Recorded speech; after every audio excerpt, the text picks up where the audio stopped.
Hello everyone and welcome to the Summoners War European League day number 4. Bringing you all the action is of course myself, Sam, joined by Mr. Seishizu himself. How are you doing on this fine week?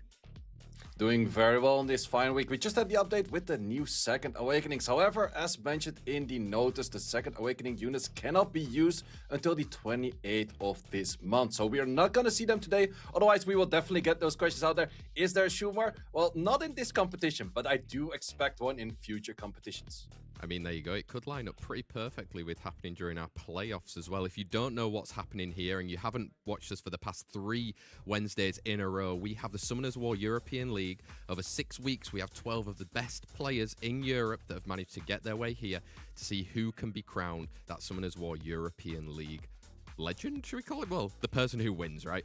And that's why we're here. We've got all of these matches still ready to go. 11 matches getting played today. Every Wednesday, we're here at 8 o'clock. Where were you for the past weeks if you haven't been here already? And as you can see there, everything so far in the league phase is a best of 2.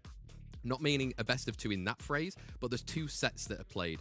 You get a point for every set win that you manage to gain, and from that point will get added onto our leaderboard. The leaderboard at the end, the top 8 players will progress all the way through to those playoffs in a knockout tournament where there'll be best of 5s. That's on the April the 4th, so if you haven't already blocked it in your calendar, make sure you do. That's not on a Wednesday, it's actually on a Saturday, so make sure you are prepared. And why are they doing this?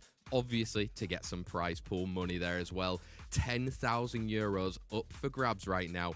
And our 11, well, all of these players that are playing today are looking to try and get a portion of that if they possibly can in the top 4 places right there. Matches that we've got coming today, say some crazy matches. But before we even get there, look at this leaderboard. Have we started to get a real leader going in? Well, definitely Obabo. Obabo's looking very strong. And Obabo, keep in mind, some players are on 5 matches, some players are on 6 matches. So Pathics played 3 on 3, so he's on 6 matches. Whereas Obabo's on the same amount of points, and he played 5 matches. So he's definitely very high up in the top right there. But we also have a lot of players that are just outside of the playoffs, such as ScribbleBibble, Less Deadly Save, Malignant, and Yes, they have to pick up their pace to get points today. They definitely do, and these are our 11 matches that are going to be happening today as well. We've got a very mixed bunch right here, say. Any of these matches, that really stick out for you right now? Well, I would say there's a lot of good matches on this one right here, but it is hard to say which one really does stick out. We have Malignant against ScribbleBibble. They both check each other's stream out a lot. And also Malignant against Obabo. So Malignant has 2 very tough opponents. He definitely does, and he's not sitting too pretty at the moment in that leaderboard. But like the other players, like we saw from that leaderboard currently, the mid-pack is very, very close. 1 to 2 points are really going to swing things in this leaderboard right now. And we're here. This is day number 4. There's only 2 more weekdays left after this one today. So only a few more matches, maybe 6 more matches left to really happen. So it's going to really dictate where those players are going to end up on our leaderboard. This very first matchup as well, say Tito versus Ismo. 2 players that we've seen before. They've been around. I mean, Ismo feels like he's got every single t-shirt possible from every SWC, every European league. He's always around. And Tito also someone who's been like popping into the top very recently as well right now. But you were just telling me before stream as well, a lot of the European players are very high up on that leaderboard right now. Yeah, so currently if we look at the leaderboard in-game, we have Obabo at rank 3, then if I do it correctly, Rexus is at 10, Pathics is at 11, and we have Ismo 12, or Ismo and Pathics are like the other way around. But that is 12 players, and out of those 12, we have 4 sitting here.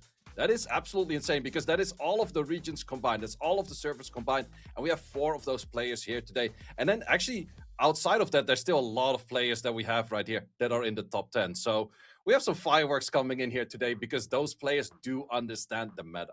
Exactly, and that's what it is. We're so far into the season now. We've found out what the meta is kind of looking like, at least for the remainder going all the way to that Legend tournament as well, say. But Tito and Ismo, we're going to go back to it. Who is your favorite going into this one today? Well, I'm a guy of numbers, and I just was checking a bit of the win rate of both. Ismo is doing very good with the playstyle currently. Tito has a little bit more struggles, but he has some LTs that might throw off Ismo, but I would have to give the upper hand to Ismo. Let's see if Say's cast a curse is going to happen today, or if we got a day where actually he's going to get lucky and bless these players. It's waffles and milk. It's usually a continental breakfast, but this time somebody's going to get served. Let's find out. Tito Gofflet versus Ismo right here in our match 1 of day number 4. Pre-ban's already getting locked in. We're seeing a War Gandalf, and we're seeing that light Huarang as well, say. Yeah, Tito is doing his homework. He's seeing that Ismo is currently playing a lot of Water Gandalf. So if he plays with Erudition, still Water Gandalf. If he plays against it, still Water Gandalf. On the other side, it's just a comfortable LD pre-ban that you don't have. So the Huarang ban makes a lot of sense over there. Definitely does. We're seeing Erechion coming back out, that 33 speed lead as well. Shiho being responded at the moment from Ismo. Double monkeys? Yes, it's double monkeys. Yeah, that's the most common opener we see on the leaderboards these days. Erechion on one side, and then a Shiho plus a Megumi or a monkey, or even a monkey plus a Megumi together. So we have speed leads on both sides, most of the time locked in, and then it's seeing what we're going to bruise with. A very common answer is to go for Escher plus Solvark, but if the Water Gandalf isn't bad, it's also very common to go for Water Gandalf plus a Josephine right away, and then you're going to see a Bolfric on the other side. But that is kind of what the meta is looking like right now. We're kind of deviating from it already by putting in a Burkhild. Yeah, I mean, it's separate this, right, the European League. There is a meta currently on the ladder, but there's no pre-bans during that. In this round, in this league, you do get that pre-ban option, so you can take away one of those opponents, like the Water Gandalf right here. Berghild is being used quite effectively, I would say, so far in the league at the moment. But on the other side, Vivachel kind of hasn't. Yeah, Vivachel's still that double-edged sword that we talked about, but in this case, Burkhild has very good odds of moving in front because a Shiho and an Escher both will be faster, giving a little bit of bar towards that Burkhild. Plus, the Escher is going to be faster than that Vivachel in the first place. So I think this Vivachel position is pretty nice. You only have to be careful of being stunned or simply being silenced. Yeah, and there's a stun that's come out right now with that Gianna out on the field. 5th pick for Tito Gofflet. How is Ismo going to look to respond here then, say, against a very somewhat meta start?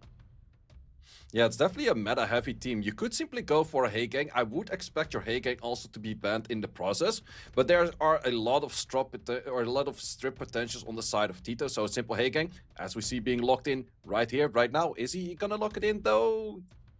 He's gonna let the time run out. It was a lock-in.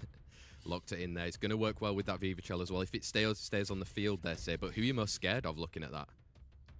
Well, you could go for the Escher to the outspeed, but I think if your Hey Gang is banned, you just simply have to ban off that Gianna. But there's also a big question. Who is faster, a 28 Shiho or 33 Escher? Yep, and that's what's going to happen here in the top echelons of Summoner's War right now. These players are very high on the leaderboard. They're going to be banning out instead that Hagan, and we're seeing that Berghild as well right here. So it's a 33 versus a 28 going into our Summoner's War European League. Day 4, set 1 between Tito Gofflet and Ismo. 3 versus 4. Ooh, Escher is moving first, and the big question is moving Gianna next right after. It is. Do we get all of the strips and all of the stunts? We got everything, so this is one of those matches. Ismo really has to be looking at procs because this team is just simply steamrolling. All of the silences are connected. Can it steal the threat state? No steal on the threat state as well. So Ismo's not going to be taking any turns anytime soon. No, he isn't, and it just shows if you do compete for that first turn, if you don't get it, look what can happen right now. He's got controlled with the silences, got the stuns out as well, and now Tito Gofflet can just start doing more damage, land some bombs in, and it's looking good for him. It's looking very, very good. And that's one of those things you have to respect the Gianna in the combination of this draft if you're not outspeeding. And he was maybe hoping to outspeed, but in the end you have 5 lower on the base of your speed lead. You have the additional turn, but the silence does prevent this unit from doing anything just yet. It definitely does. You've got a threat state out there at the moment. Just a bit more damage going into that Megumi right now. Maybe even looking to take it out. Oh. Ooh, very close, but I think it's the right choice for taking it out.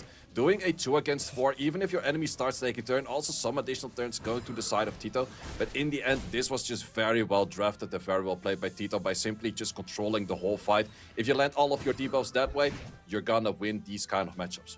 You definitely are, but monkey business, we've seen it before, but it's going to be very tough for Ismo right now to even get going. I mean, you've got all skills, but it's not the perfect moment. Again, that double-edged sword, say. Yeah, the skill 3 is not really going to help you. It's more on the bruising on the skill 2 and just trying to get a bruiser in. Maybe the monkey can take out the Gianna anytime soon. Is this enough of a crit? Does actually get the stun in, so it helps out a little bit. But right now there's still not too much going on the side of Ismo because he might get a good rotation on this one here, but if he gets pushed back, it's still not a good rotation.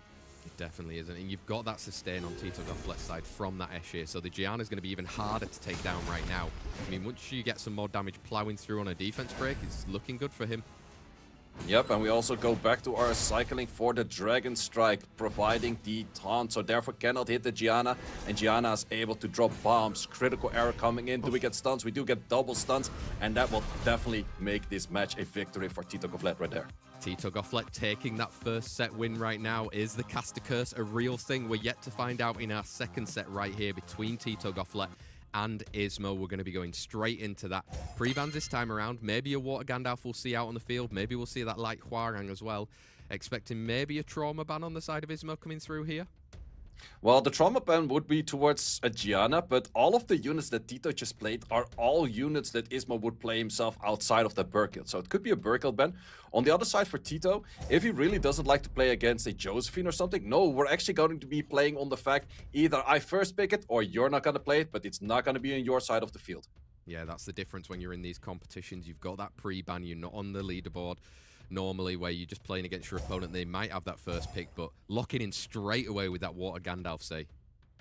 Yeah, that reminds me back of these old Molly, Manon, Lulu kind of metas, where it's just like, this support thing is just way too annoying to fight, so I might as well just lock it in right away because it's crazy strong. But let's see if Tito did do his homework. What is the right counter that he can bring to this unit? There are a few counters. I've seen people do that with a Fire Hacker. I've seen people do that with a Fire Legolas. It sounds a little bit awkward because it's fire, but it still does work. Actually, a Light Hwarang is a pretty good counter because he hits through shields. Yep, there you go. And we're seeing Ismo going back to some double monkey action, bringing in a 24 speed lead, bringing in that Shiho again. It got outsped the last one, but at the moment, Tito doesn't have that speed contest on his side. Yeah, I don't think he will go for an Escher again. Also, he does... Oh, we're still going to go for an Escher. It did do pretty good damage, but in this case, there's no defense break set up for it just yet. So, is he going to pair that with the defense break? No, we're actually going to pair that up with more speed damage. Yeah, more speed damage coming out right here. Speed scaling, you've got it all. Fourth and fifth pick on the side of Ismo. If you want to try and outspeed, you need to lock in another speed lead here as well. Yeah, definitely another speed lead. There are a few options to maybe go for an Athna. Athna isn't the best to land on the S2 against the Hwarang, but against all of the other units, it will have a very good match. But the question is, do you have that ruined up right now? Because there's so many good speed units to have ruined up, because he also has his Yell Nong. No, we're actually going to go for a Bolfric, which is pretty interesting. Sure, you have the buffs, but the enemy only has an Escher S2 thus far. Yeah, exactly. Let's see what Ismo's got cooking here with bringing a Bolverk there already. Fifth pick on the side of Tito Gofflet. He's kind of committed. Does he also need another speed lead to really contest here? Well, the Bolfric might have also been a steal, but no, we're just going to go for more speedy units in the form of a Raccoon this time. Very interesting draft on both sides for not having any LDs in there, but just normal elemental units, but they're all very strong in this meta. They definitely are right now. Let's see if the Light Hwarang even makes it through right now. There's some damage potential from there. Does the Water Gandalf get respected as a first pick as well, say? I think the Gandalf and the Hwarang might leave this field, but it's all about the damage from the Chakra then. And is this Bolfric gonna do enough? No, actually, we're respecting the Bolfric. Interesting. Yep, speed leads 24 versus a 28 going into this one. It's our set number 2 of the Summoners War European League. Tito Gofflet versus Ismo, and that Shiho does outspeed this time. Yeah, this time around we have the higher lead on the side of Ismo. Does connect a stun right there, and that is where we're gonna go for shields. This shield right now, if you hit on this shield, if there's enough reflect damage on this might do a lot of damage to Tito right now. Okay, not as much as expected, but all of the units on the side of Ismo very lively, and this Chakra is just losing 25% HP. Yeah, he's losing a lot right now. You've got Raccoony and Escher, both with some form of sustain on the side of Tito Gofflet to kind of go through more damage. But are you going to be able to get through that on the side of Ismo? There's no other strip. Yeah, there's no other strip, and we do get a good bit of... Oh, no, actually, we only land one slow. I was expecting a little bit more slows from that. But this is the moment where we have the Gandalf picking up pace, and this is the moment that's very annoying to fight against. Also, we have speed buffs on the enemy. Do you steal it from the Escher, or do you steal it from the Chakra? Yeah, he's gone for the Chakra right here. Looks like he's trying to get rid of that form of damage from the side of Tito Gofflet right now. You've already got a defense break on there. You're getting additional turns, just keeping chipping away. Yep, chipping away the damage right there, but it also makes it where there's no shield on the monkey, which is always the free target that you want to hit when there's a Gandalf on the field. Hit the target that doesn't have a shield, otherwise this Gandalf is just ramping up way too much speed. I mean, he's gone there into the Gandalf right now. I mean, you've got some stun potentials coming out from the Megumi right now. Can you look to land? Yeah, are we gonna land that on the Chakra right now? Yes, we're still going for the Chakra because in the end, Chakra is in the Thunder state, so it's gonna be faster than that Raccoon. Raccoon is not going to be able to cleanse it off. But we're also spreading a little bit just to get some defense break in, and it's a great all or nothing with getting all. Yeah, he got everything right there. It's important as well because Chandra still had that hug as well, option to maybe go onto the Chandra right there. But now he's just chipping away slowly. It looks good for Ismo here. Yeah, it's looking very good. These bruiser fights, in general sense, if you have a bruiser fight with the Gandalf on your side, you're looking at a fantastic draft right there. But on the other side, we do have the Thunder State almost coming back as an additional, or the additional turn from Thunder State, but not there just yet because it's stunned itself. Yeah, and right now you've got that Megumi. You can look to use the second skill again. Do you get that stun resisted this time? But this damage from the skill 3 from Ashiho is going to be a lot now. Yeah, it's gonna be a lot. Also, the big question is, do you go for stun? Still aiming for going for stun. Also, that Asher doesn't look at super high on the HP right there. Those 2.5k simply did a lot of damage already, and this Raccoon doesn't seem to be enough for healing. Yeah, he's not healing enough right now, and Gandalf's coming back in with those shields and that reflect damage as well right now. If he was targeting that Escher, there is a defend on it right now, though, so now it's the opportunity for the Chandra, for the Chakra. Yep, the Chakra does get his skills back almost, but another round of all or nothing. Is he gonna send it? Do we get... Oh, once again, we get the right targets, but the Raccoon has something to say about that. But in this case, I'm not too sure about those reflex. Ooh, those reflex plus a counter of this monkey simply taking it out. This also once again shows that is why you ban that Gandalf. It's just super toxic and annoying to fight. It's like, yeah, I'm trying to do damage on your units. Wait, I'm dead. Yeah, wow. Just to add insult to injury as well, the monkey Xingje coming through, just revenging. There you go, dude. You wanted to do some damage? Goodbye, my friend. Let's see you next time in the next battle. One apiece then between Tito, Gofflet, and Ismo right there. Sat on the fence. Well, you didn't sat on the fence in your prediction, say, but we've got one apiece each. I think it was last week, right? We had so many 1-all draws that kind of happened, and this is really the week where you want to start picking up those points. We're getting into the crunch phase very soon of our leaderboard as well right there. Are we seeing some sort of the meta from leaderboard coming into the European League now? I mean, what a Gandalf getting picked, doing pretty well there as well. I would say both match and one actually felt very leaderboard heavy style. The first one was very good outspeed control CC. Second one was, okay, you don't add enough damage because against the what Gandalf, you want to have any form of high single target damage. And on the side of Tito, there were 0 defense breaks. And the Huaren could have maybe potentially done it, but that one was banned out. So very well drafted by Ismo in that second round right there. And yeah, that's definitely what we see on the normal leaderboards in the game as well. There we have it. Confirmation, one apiece between Tito, Gofflet, and Ismo in our very first match of the day. We still have another 10 more matches yet to come. Hopefully there is as much fireworks as possible in the rest of these as well. Looking forward to our next match here, say SmokeZz versus Pathics. Pathics, like we saw earlier, joint first at the top of the leaderboard with that extra game played so far. SmokeZz sitting somewhere around the middle. What are you expecting in this matchup? Well, from SmokeZz, we've seen the most LD heavy drafts thus far, but on the leaderboards nowadays, the man is also deviating from his light Gojo. It is not as strong as an Erishan, so he's also first locking in that Erishan. But Pathics is doing the exact same thing, and actually Pathics and Ismo are drafting on a very similar style. Heavy on the Water Gandalf, heavy on Bolfrix, and then also heavy on the counter picks with the monkey. So let's see how that adds in, because Pathics in the end does have a fair bit of LDs that he could pair with that too. Does that sound like you're sitting on the fence here for this prediction, or where are you going? I would say Pathics, because in the end, I like the numbers. Pathics is currently sitting at rank 12 in game, so that's just like, it works better, where SmokeZz is still kind of trying to find his right way for the drafts to work for him. Let's find out. Pathics brought the LD toolbox. SmokeZz brought a bigger one. German engineering showdown. Let's find out. SmokeZz versus Pathics right here. We're seeing a Water Gandalf getting pre-banned out already, say. Partnered with a Ciara, who we haven't seen today yet. Yeah, it's actually funny. The first few days in the Summoners War European League, we did not see that many Gandalfs. And now Gandalf, I think, is the 3rd most picked unit in G3. That is just one of those things like, yeah, we don't really like playing against these things anymore. And that is definitely, normally in this pair, Pathics would have loved to pick up a Josephine plus a Gandalf. That is the meta pick. However, he doesn't have the Gandalf right now. Still goes for the Josephine, but now he's kind of searching. It's like, wait, I cannot pick this one unit that I normally do want to pick. What do I lock in right now? We're just gonna go to LDs when you don't know. Yeah, well, there we go. We've got the Jaeger coming out. I mean, Josephine, great response against the 2 units of smokes, both of them providing stuns in the form of the Fire Megumi and that Shiho as well right there. 3rd and 4th pick for him right now. This is probably a moment he has to look if he's pivoting. We've seen a Solvark coming out right now, getting some heal blocks in and maybe to stop the partnership.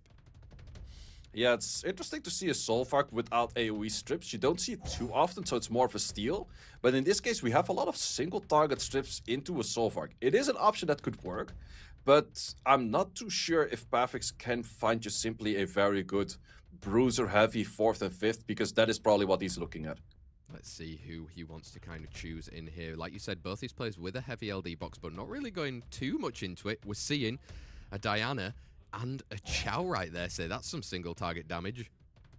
Yeah, that's a good old Chow, but Chow next to Jaeger is always very deadly and very strong. Also, this Diana would rock in a lot of attack per gain on the AoEs of the enemy side, and we're actually adding in more AoEs. However, that one AoE does hard counter Chow. Let's find out. We're seeing Layla out on the field for the bans coming in right here. Do you have to respect some of those Dragon Knights? I would say the respect probably goes on the Layla. On the other side, maybe on the Diana or on the Jaeger. That's the ones that I would fear the most out of this draft. However, there's no defense break. Well, there's a defense break from the Russian. There's so many good units on the side of Pathics to ban. There we go. Josephine being banned out then alongside that Layla as well. So we've got a 28 speed lead versus a 33. It's our Summoners War European League Match 2, Set 1 between SmokeZz and Pathics right here. Let's find out who takes the point. First turn goes to the Asher, but can't really do all too much with it. Sure, you can boost, but after that, you get a turn on this.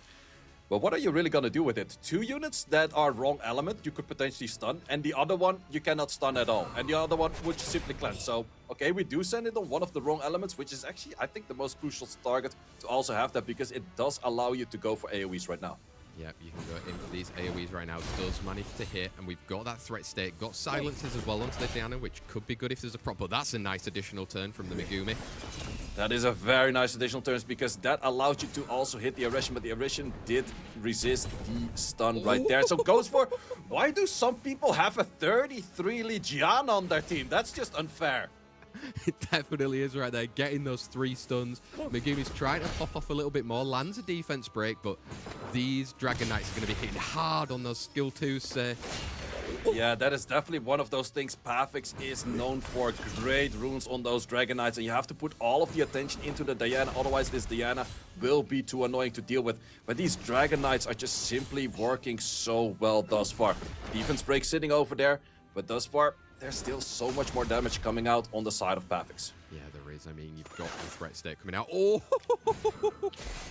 Ooh, the additional turn from the Diana. We're looking at a match that is already over, and SmokeZz knows that he's not wasting any of our time. And we're going straight into the next match. And let's see if SmokeZz can find a better draft, because now he will have first pick, can potentially go for the Russian himself, unless Pathics does the same thing as Tito just did to Ismo.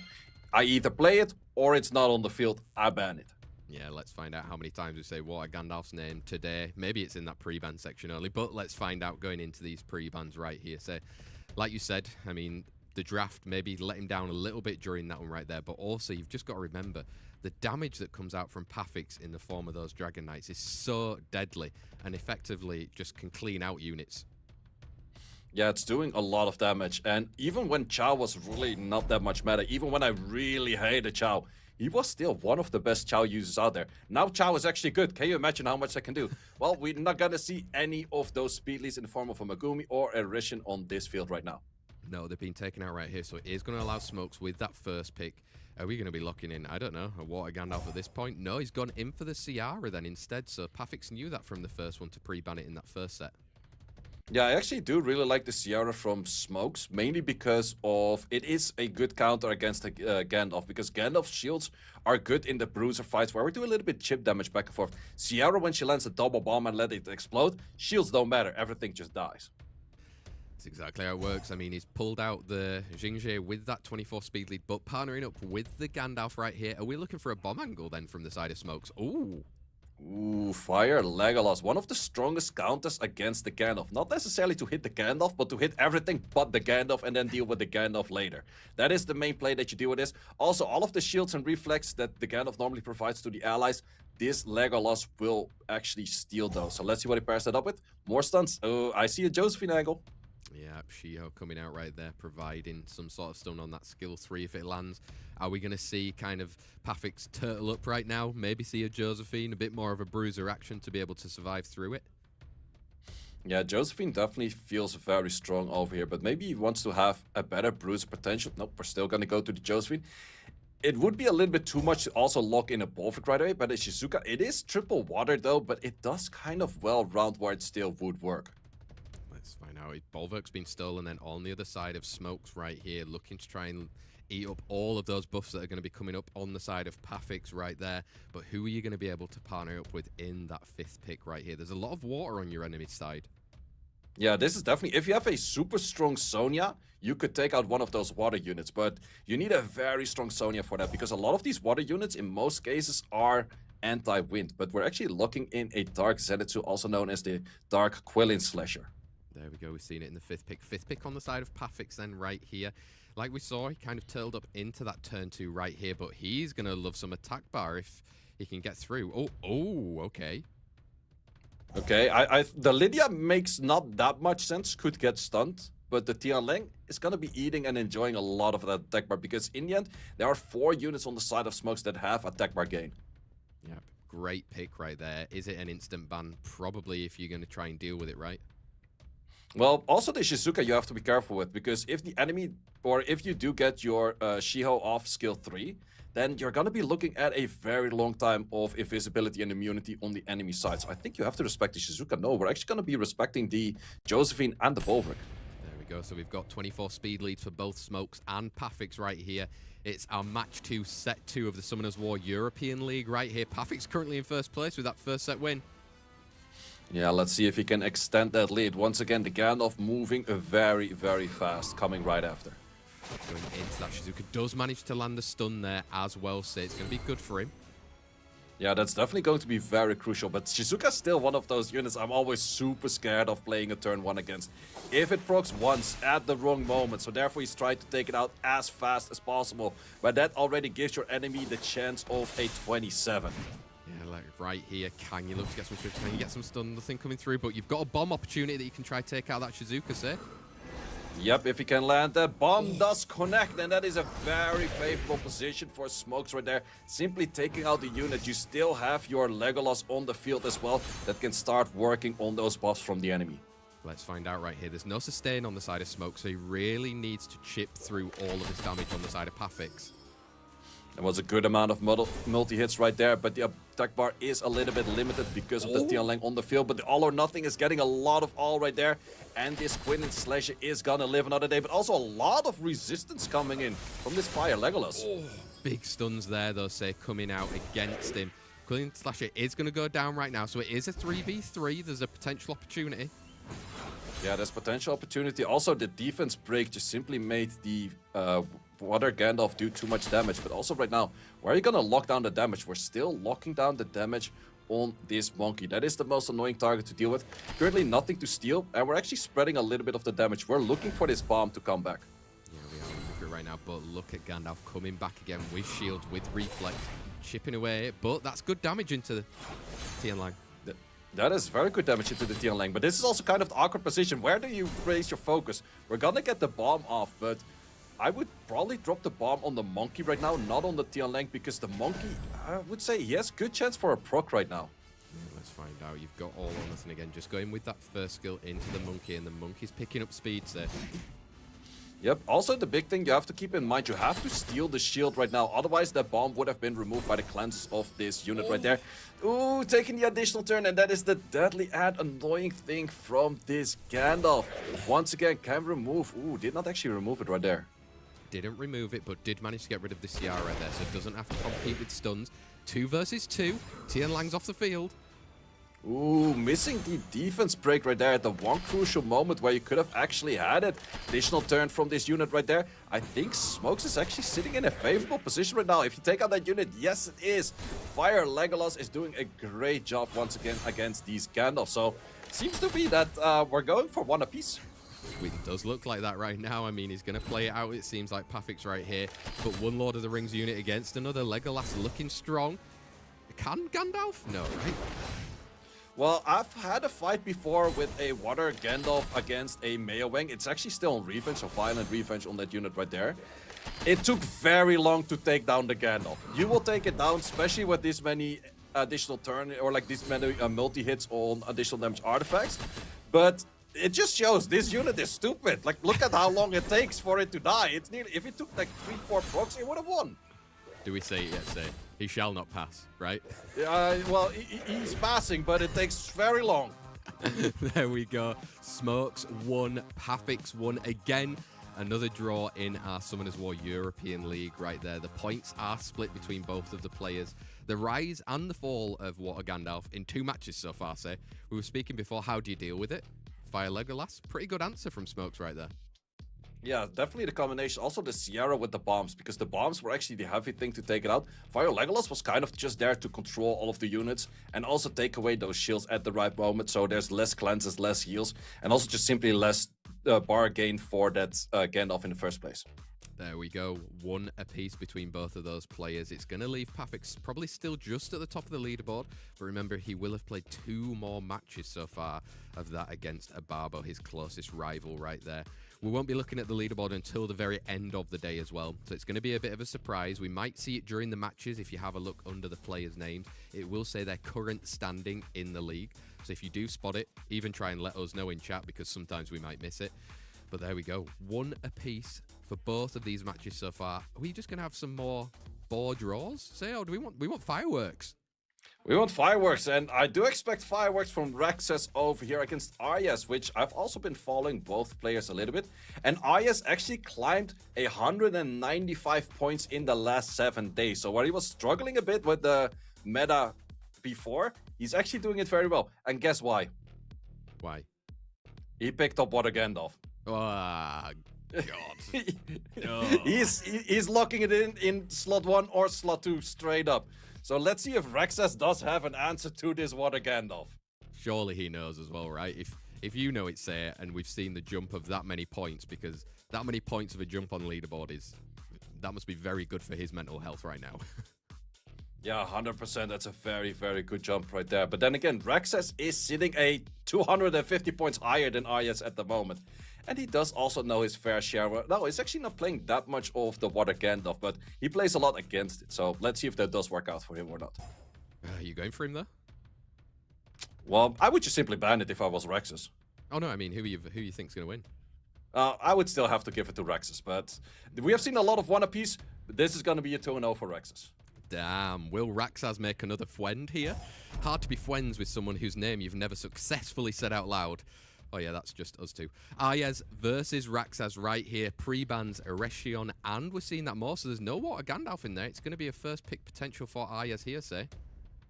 Yeah, also interesting to see a more ban towards Rexas. That's not really a thing he commonly used that much.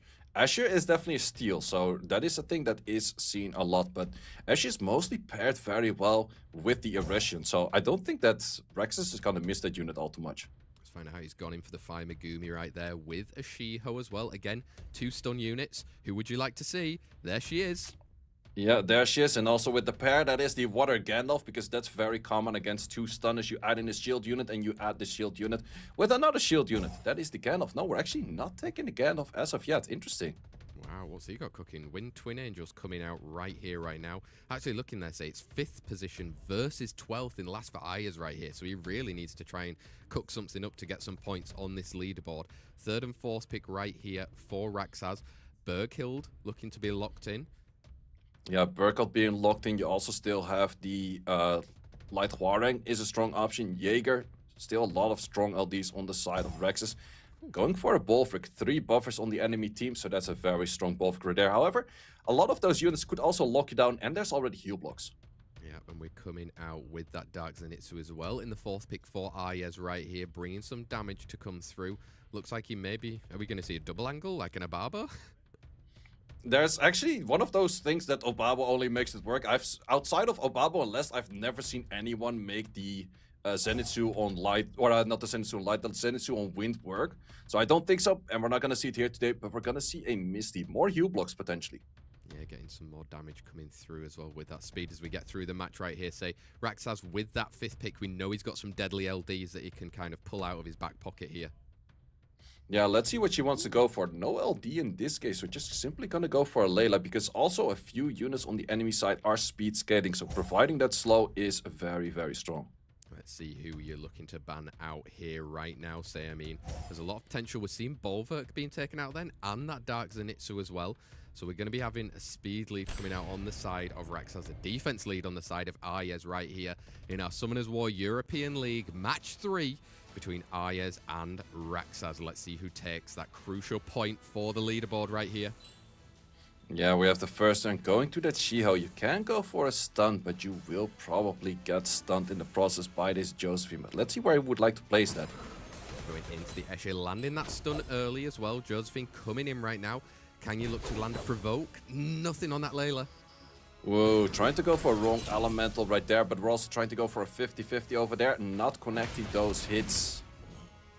And you've got Layla coming in right now. That's skill 2. Can you land stuff? You land quite a lot right there, say. Landing a lot, but also resisting the stun from the Josephine itself. Also, the one target you want to slow the most is the Misty. Currently not sitting at a slow just yet, but at least does have a glancing. He does have a glancing right here. You've got that defense breaker option from the Berghild right here. Looking to try and maybe take out that Esche first then. Yep, Asher is the first target, it does seem. Can we get a defense break? We do get a defense break. We actually get 2 debuffs, so that gives the Layla a lot of bars, especially with those stuns in there. Yeah, and I mean, right now, Twins are not looking pretty. You've only got that first skill available. Is it going to be another all or nothing? Nothing. That was very much nothing right there. I think it did land 1 stun, but only on the 1 unit that was already stunned. But we have, here come some more ghosts. And can we get some stuns from these? Yep, no, we do. You get the slows as well there, say. Like you said, it's now on that Misty right now. There's still glancing as well. You're just preventing damage coming against you.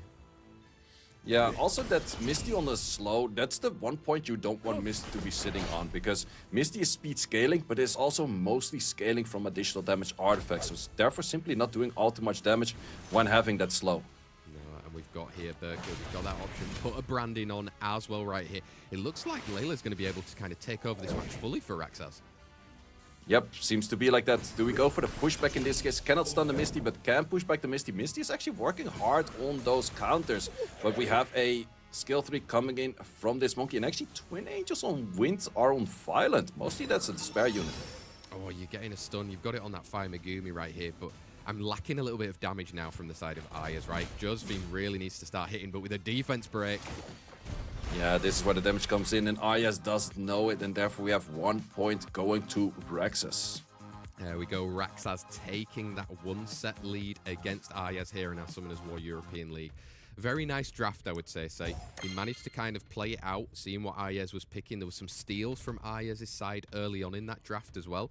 But then coming out with that Layla at the end really proved to be like the turning point. Yeah, that Layla was very well placed. Also, I think that Asher's steal was a little bit early, and I'm thinking that this Moor ban was a little bit questionable as well, because that's not really something Rexus plays these days. Yeah, we're seeing then pre-bans coming out right here. Rexas does not want to play against the Water Gandalf, and I like Huarang being taken out. We didn't see it in that last draft, however, it is still very dangerous if Rexas has it in his box available. He's got that first pick now, going back to that Erechion. Erechion insta counter by an Asher and Hey Gang. Those are good counters. It's always the big question, is an Erechion on Despair? Because a Despair Erechion is way harder countered by a Hey Gang than a Violent is. But we're going to go for a Gapso. Gapso is a pretty interesting unit, because the moment you go for an Asher S2, you heal. Even though you're full on HP already, that gives a lot of bar to this Gapso. Yeah, we're seeing a Gapsu Jaeger combo right now. I mean, we're used to seeing the Ragdoll before, but look at the answer coming in from Ayez right now. Wow. We're gonna go in some snipes with a Fire Tanjiro. I'm not entirely sure. I think it is the unit that has provokes on the skill 3 and ignore defense on the skill 2. But to be honest, I'm not even fully sure, because we normally never see this unit. There you go. I mean, that's maybe why Rexas is taking a little bit more time right now, so to see how are you going to be able to deal with that unit. You see a fire, bring out a water Annabelle, good pick right there. You've got Veramos as well. Are you playing into the Hair Gang right now? I think he's playing into the Hay Gang. I think he's opting to simply not go for too many strips, so the Hay Gang has low value. There's one nuking unit right now, the Nana is there, but let's see if Ayas can make a good 5th pick, where Rexas has to ban it and he has to fight against at least one ignore defense unit. Let's find out where we're seeing the Dark Zenitsu coming out in that 5th pick right now. Say, who are you looking to ban though? It's an awkward draft. Yeah, it's a little bit of an awkward draft that you maybe don't have that much experience against, but we're just respecting the LD5s. Yeah, LD5's out. We've got a HP lead versus a speed lead in our Summoners War European League. Match 3, set 2 between Ayes and Rexas. He's jumped a spot from that set win to get up to 4th right now. Yeah, let's see what this unit is going to be doing. Asher does take a first turn, but as mentioned, Gapso will take over. Since there's a Hay Gang on your enemy's side, you can actually use the Hay Gang to steal something and therefore get bar to the one unit, gets the additional turn, doesn't get the stun, however. Doesn't get the stun right here, so you've got that Fire Tundra taking a turn right now. So let's find out exactly that. Ignore defense, half HP left on that Erechion. Ooh.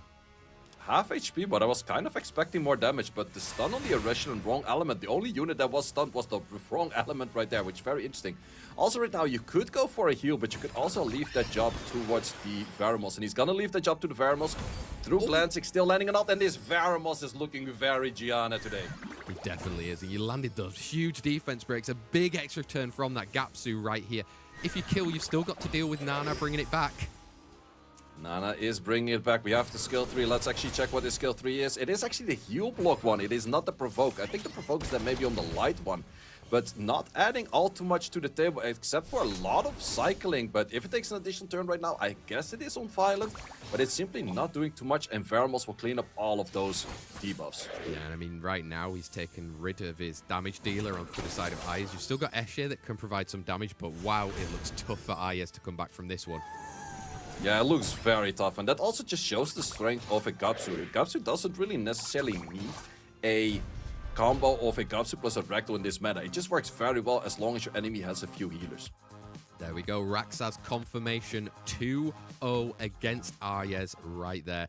2 great points for him in our Summoners War European League, especially for the leaderboard. 2 at this phase. Currently right now is really going to help you jump up, and I think he maybe even ends 3rd or 4th after that match right there. So, I mean, just really clean drafting from Rexas, showing his rune depth, showing the quality of his monsters as well. I think having to deal with an Ayes in that one was probably a little bit easy, and you didn't cast a curse on that one. Well done to you. It happens sometimes. Yeah, nobody ever actually calls it out when you do well. So you've done well on that one, so, you know. Chat will only remind you of the ones that you got wrong. Of course, that's how the game works, right? Exactly. But there we go. We're currently 3 matches into today's action right now. 11 matches in total. So we've still got plenty more matches yet to come for all of you guys watching in the chat. Let us know who you're supporting. There's still some big names playing today. There's plenty more of people that we're going to see different action of. One of those fan favorites could be potentially in our next match as well, say, which I believe is Malignant versus ScribbleBibble as well. Are we expecting another draw fest? Or, I mean, we've now actually got our 2-0. First one of the day. Is it something the train is going to continue for these players? Because they've both had a mixed amount of success in our Summoners War European League. I think that's quite fair to say, right? Yep, and I would say the same thing on the leaderboards. Both the players have been kind of struggling. Some days climbing 50 to 100 points, other days dropping 100 points. So they're both kind of struggling to find what works for them in the meta. However, they're currently both sitting at a comfortable spot, somewhere around like top 100 to top 50-ish. So I do expect them to have found their key to what makes them bring some success. However, can they show that with a pre-ban? Let's find out right here. Confirmation for everyone right now. We've had 3 matches. We've still got another 8 yet to go as well. Some big names popping around, like we said. But that next one, Malignant versus Scribble. SmokeZz just told you the history, where they're currently at in this leaderboard of Summoners War as well. I mean, remember, it's also an SWC qualification season as well, so you really want to be jumping up as many points as you possibly can if you manage to keep those points, right? If you're having a bad day, maybe don't carry on with it all. Favorite for you going into this one? I would say I think I favored Scribble by a little bit, and that is mainly because Malignant is still very much holding on to his Yanhong Gianna, which sounds like a very strong combo. It used to be one of the strongest combos, but for some reason it's just not really working that well in the current meta, simply because Erussian and Asher are that strong. So depending if Malignant still holds on to his Gianna and Yanhong, I give it a little bit more to Scribble. Let's find out. Can Stick Arms snap under the pressure of those dirty beats? Or does Scribble sketch out a win and silence the DJ in this one? It's Malignant versus ScribbleBibble in our match number 4 of the Summoners War European League right here. Pre-bans are going to be getting locked in. It's going to be that Yonhong, and okay, is that something I don't know? Yeah, that is something that Scribble actually picked up in the last 3-4 days. Funny enough, Mortera, if it's led through in the match in G3 RTA, it's sitting on like a near 60% win rate, but she's not getting that many matches in. Funny enough, Scribble is tanking her win rate. Scribble only has like 15% win rate with his unit, and he could not make it work. So I don't think he's too unhappy with his unit being banned out right now.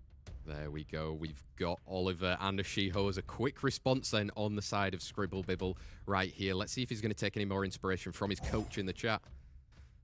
Yeah, there we have Malignant going in for the meta draft, and that is what I like to see from Malignant. Rather than going heavy on TLDs with the Vanessa, I think this playstyle is probably stronger in the current meta. Jaeger popping out to play for ScribbleBibble right now in that third pick right now. Very meta, like you said, coming out from the side of Malignant right here. ScribbleBibble, how are you looking to contend with that? Bringing out a Hey Gang instead then. Yeah, bring out a Hey Gang and an Okeano. So taking a little bit of both worlds. It is a strong pick right there. However, there could be potentially good bruises on the side of Malignant right now. If he goes into the Water Gandalf plus the Josephine, sure, the Oliver might be annoying, but it's also a very annoying draft for Scribble to deal with. Let's find out. 4th and 5th pick then for Malignant. Is he going to pivot into more of that bruiser like you were saying right there? Say it's for him to find out right now. They both need points. Rank 11 versus rank 9 currently. Bringing some damage then, and a Juno. We've seen a Vampire one before. We've seen Vampire Junos before, and it's actually potentially very strong. The strongest counter to a Vampire Juno is a Gapso, because if a Juno skill once, she gets 3 iterations of healing. That means 30 attack bar to a Gapso. But are you gonna gamble the Gapso right now on a Vamp Juno or not? No, we're actually gonna gamble it on a very different unit, and that is Bolveric. Douglas, Douglas getting banned out. So we've got the speed lead versus the defense lead. It's here for our Summoners War European League match 4 between Malignant and ScribbleBibble. Let's see who gets that crucial point. I have no clue where I saw Bolveric, but that ain't on the field. But let's see if we can get the stun here on the field. We do connect our first stun. Oh, you do get it, but now Diana is going to be able to cut. Maybe not the perfect opportunity, just get some shields up. Yeah, I would definitely go for the shields right now. Otherwise, you're pretty much never going to take a turn ever again. Question is right now, do you go for a reset or do you simply go for skill 3? He's going in for that skill 3, then does get some stuns coming out right there. Oliver, it's up to you to control for Scribble right now.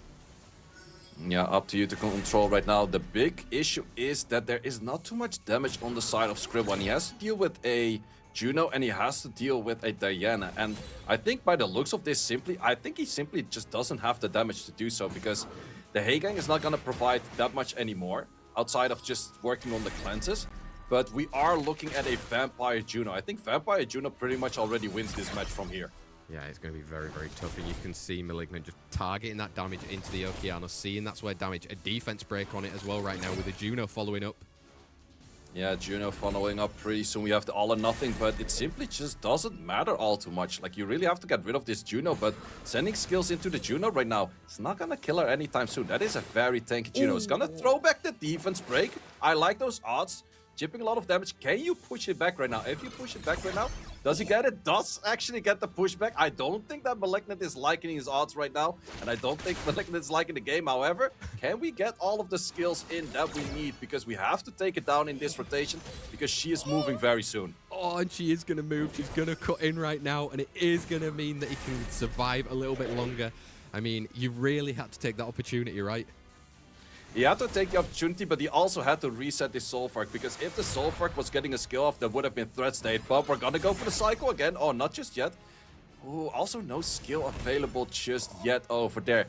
If you crit right now by the off chance or push back, no, we're still gonna go for the Diana. He's going for the Diana. He can follow up with a skill 3 right now, say. He's going to look to try and confirm that kill and does manage to get the Juno off the field. It could be up here. Oh, it actually does work out way better than expected, simply by the defense break being thrown back off this Okeanos. One of those things that you don't really expect, but it did just happen right here. And now you still have to control the Diana, which is kind of hard, but it might be a thing that is possible. Oh, that's going to help though right there, say. You get the cool time as well. All or nothing again? I think you can send the all or nothing in this situation, but it's nice to keep it as well, simply for saving it for the Solvark to stun the Solvark later. Get the additional, we get an off defense break right there. Good damage coming in. Oliver not looking too lively, and he still has to do a lot of work to win this match. He definitely does, and he's just trying to chip away more at that Diana right now. Can you get her off the field quick enough? You probably can. You probably can, but you also want to reset the Solvark in this case. Does he go for the reset? Does go for the reset, but misses the reset. Is sold out on that reset, and Solvark does take the additional turn, takes out 1 unit, and takes half HP from the other as well. This is a really all or nothing if you're going for it. He's confirmed that kill right now. He's saving that all or nothing again. You need stuns. Do we get stuns? No, we simply do get glancing. So glancings will help out a little bit for the damage prevention right there. But the silence does connect, so did not actually work. All or nothing gives the man nothing. You got nothing that time round, and now you can come in, get some more damage. You're going to get into that skill 3 again. This could be some monkey business, say. Ooh, that is very low on the HP for this Solvark. Probably rocking very high defense, but no HP. Masker taking out all of the skills. No stunts coming in from this monkey. We have another all or nothing. You need to land all or nothing. Does get the all or nothing. Gets back into the alter egos, doing a lot of damage right here. No massacre available where we have some healing. This is a super close match. All or nothing. Once again, connect back into the alter ego, taking the point for ScribbleBibble. Wow, Scribble taking that first set win there against Malignant right there. We've said it before many times during our casting career, say, monkey business, but that's the monkey business that wasn't always the right monkey business. But there you go for Scribble, who manages to bring back a set win, which is huge for him. Yeah, it was actually super close because towards the end, the monkey was not stunning that much at all. But the moment he needed it most, he did show up. Wow, there you go. That's what can happen in Summon as well. That's why you're here watching everyone. I've seen the chat going off as well for the support right now. What are we pre-banning? That is a Nezuko on fire. I'm semi-sure that is a 4-star. I'm not even sure. Like, that, I don't know, so no one uses that unit. So I think it's just a disrespect pre-ban right there. Let's find out then what Scribble is going to do here. If Malignant picks crazy, it's worked before from him in the past, but right now we're seeing an Eretion coming out in that first pick, going back to his Old Faithful. Old Faithful, let's see if it does work out. Asher is pre-banned right now, which is a little bit of an awkward thing, because I think Scribble would have liked to pick that up himself in this case. But we're gonna go back to his Shiho that worked out very well. Ooh, Malignant is going fast. Either he wins fast or he loses fast, but we're going fast. But on the other side, that is a dangerous thing. I would love to see a Lydia into a Reno right now. There you go. You can complain about summoning some monsters, but when they come out on the field like that, say a Lydia, going to provide a lot of that reflect. 5th pick as well. Yeah, let's see, a Diana or something. Ooh, going for a Carnal. He's gonna ban 5th. Like, Scribble already has his mindset banning 5th. But let's see what Malignant goes for playing right now. Let's find out. This is the mind games. We've seen a Douglas again, this time on the side of Malignant. First time in a Summoners War European League where we've seen it drafted in both sides of those sets as well right now. So do you have to respect it, or where are we going? Well, you can kind of disrespect it by expecting your Lydia or your Shiho to take it out, and he's actually gonna go for that. We're taking out that Vanessa, so Lydia damage is here to stay, but Reno, if Reno throws multiple dices on the same number, he does ignore defense, but there is this slight chance that he doesn't get a single multiple. If that happens, Reno's damage is non-existent. We're gonna go all of the boosts. How much? Okay, first we have a little bit of chip damage. It's good chip damage. How much is this Dice Madness gonna do? The numbers that we're looking at are all different. No, there was one double. There was one double, and one double was enough to take it out. Wow, I mean, you've got stuns coming in right now. Is this... What's happening, sir? How are you stunning an attack buff Douglas? That is what's happening. No, this Douglas actually was the full front. If there was maybe any other unit than the Cardinal, but that was the luck of the try. That was the dice magician for you right there. And that's also, once again, a 1-1. Wow, Malignant won, Scribble won. We asked for fireworks, we just got fireworks. What an incredible match as well there to have our fourth one of the Summoners War European League right now. I mean, you can be on both sides of the spectrum for that, right? Sometimes it goes good, sometimes maybe not so good. And right there, two players showing the exact counter opposites of everything that can happen in Summoners War right there. More content, right? We want more content, sir. Yeah, that was definitely like the Reno is always one of those things. If any streamer plays against the Reno or plays with the Reno, it's always the question, do we ban the content? In this case, Scribble, real streamer he is, did not ban the content, but he did lose against it. He did. One apiece, so we're back to another draw in the Summoners War European League right there. 4 matches through, still 7 yet to be played for the rest of the day. Plenty more players that haven't played yet are going to be taking part as well, and they're all trying to get those points for the leaderboard. We won't be showing that until the very end of today, but on the process, we'll be able to see exactly their league rank during those matches, say. I mean, is it a silly question? Favorite match so far? Well, I would say that last match was definitely funny to see, like the Reno back and forth, but also the match before that with the Shiho. I think like the whole best of 2 with Malignant and Scribble was really great, and therefore was also our match of the day.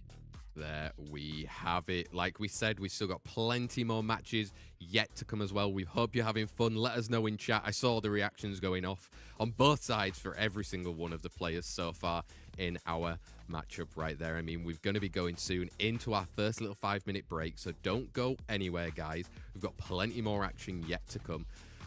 Wow, sir. I mean, I'm a little bit hyped after that. I did drink like an energy drink just before coming on, but that feels like I've just taken another shot of it.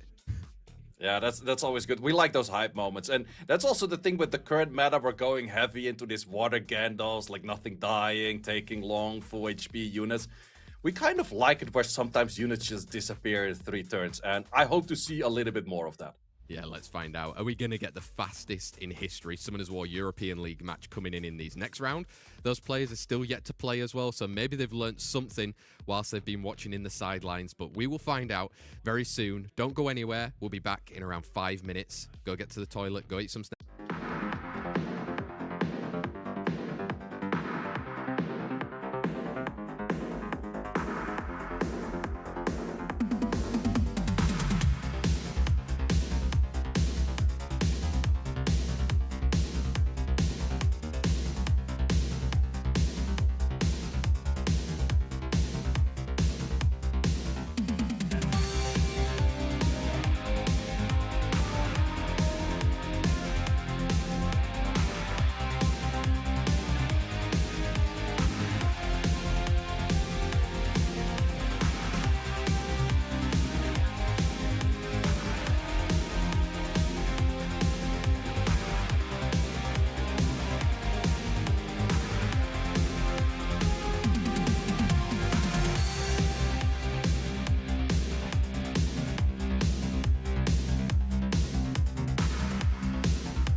everybody, and welcome back to the Summoners War European League, day number 4 of our competition right here. If you missed any of the action, we're currently 4 matches into this weekday, and we've already seen fireworks. We've already seen plenty of matches that have kind of gone from meta to what we see on the leaderboard to kind of new stuff and to the downright crazy as well, say. A mixed bag of everything right here, and we want to see plenty more of that coming up in our 7 matches that we're still yet to play right here, right now. I mean, say, at the beginning of the day, probably going back towards what's currently meta on the leaderboard. That last match, nowhere near what we'd see on a leaderboard, right?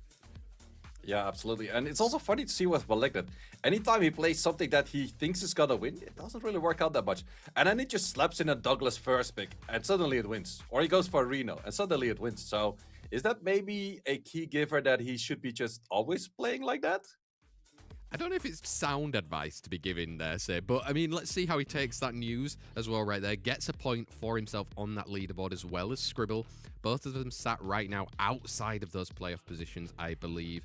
But we've got plenty more matches for them to get those points to see where they can end right there. Next match, Slappy versus Guts right there. So we've seen, again, these guys kind of in that mid-pack, mid-bunch in terms of where they've been playing. Who do you favour going into this matchup? I think it will be a difficult matchup on the side of mainly Slappy because he hasn't been playing that much. But that could also be a strategy, therefore Guts cannot really study Slappy that much. So there are 2 options to not playing as much, but I think in the current meta it's really good to get enough matches in and to understand the meta. When to pick the Erussian, when is Josephine good, when do you go for a Bolfric against a Water Gandalf, all of those kind of key things. Plus both of them do share a Gianna, so I think I give the slight upper hand to Guts in this matchup. Let's find out then. A Swedish slap meets French guts. Somewhere between IKEA and the Revolution, someone's catching hands. Let's find out. Slappy versus Guts the Berserk right here. Pre-ban's already getting locked in. Parta being taken out and that Erechion as well. The first pick going to Slappy, say. First pick going to Slappy. So that's always the questionable thing because first pick in all of the meta right now is Erussian. If you don't have Erussian, then you pretty much go for the counter to Erussian. But what do you pick if your enemy also doesn't have Erussian? You have first pick, but there's no Erussian for you on the field. Asher, in this case, is the answer of Slappy. Asher being selected right there. Guts the Berserk does have that the second pick. Wow, we're going back to kind of his trusted faithful right here. Vanessa and the Praha again. Vanessa and the Praha, definitely not meta units, but Guts does like it very much. On the other side, we do see a Sierra plus a Gianna. Very strong combination. Is definitely opted to probably face a Hagang if Guts so please. There's no Pater on that side right now because the Pater is banned, but we're gonna go for the combination of the Gandalf plus a Josephine. Both of them coming out right here. I mean, this meta does mean that you've got very water dominant if you look to lock them in. So Guts is trying to change it up right here with a Mei Hu Wang looking to try and get some damage. But if those bombs go landing and they get exploded, bam. Yeah, I'm not too sure about the Mei Hu Wang. Funny enough, Mei Hu Wang is currently, if you check the rankings of all of the units, the weakest unit by win rate of all of G3, sitting at 44% win rate. So I'm not too sure if that is actually going to prevent Slappy from doing all too much. And that Hagang right there is probably catching a ban. Yeah, if it is right here, we're seeing Layla getting banned out and the Hagang as well. So it's a 24 versus a 33. Slappy versus Guts in our Summoners War European League. Match 5 of the day. 8th versus 6th right here, say.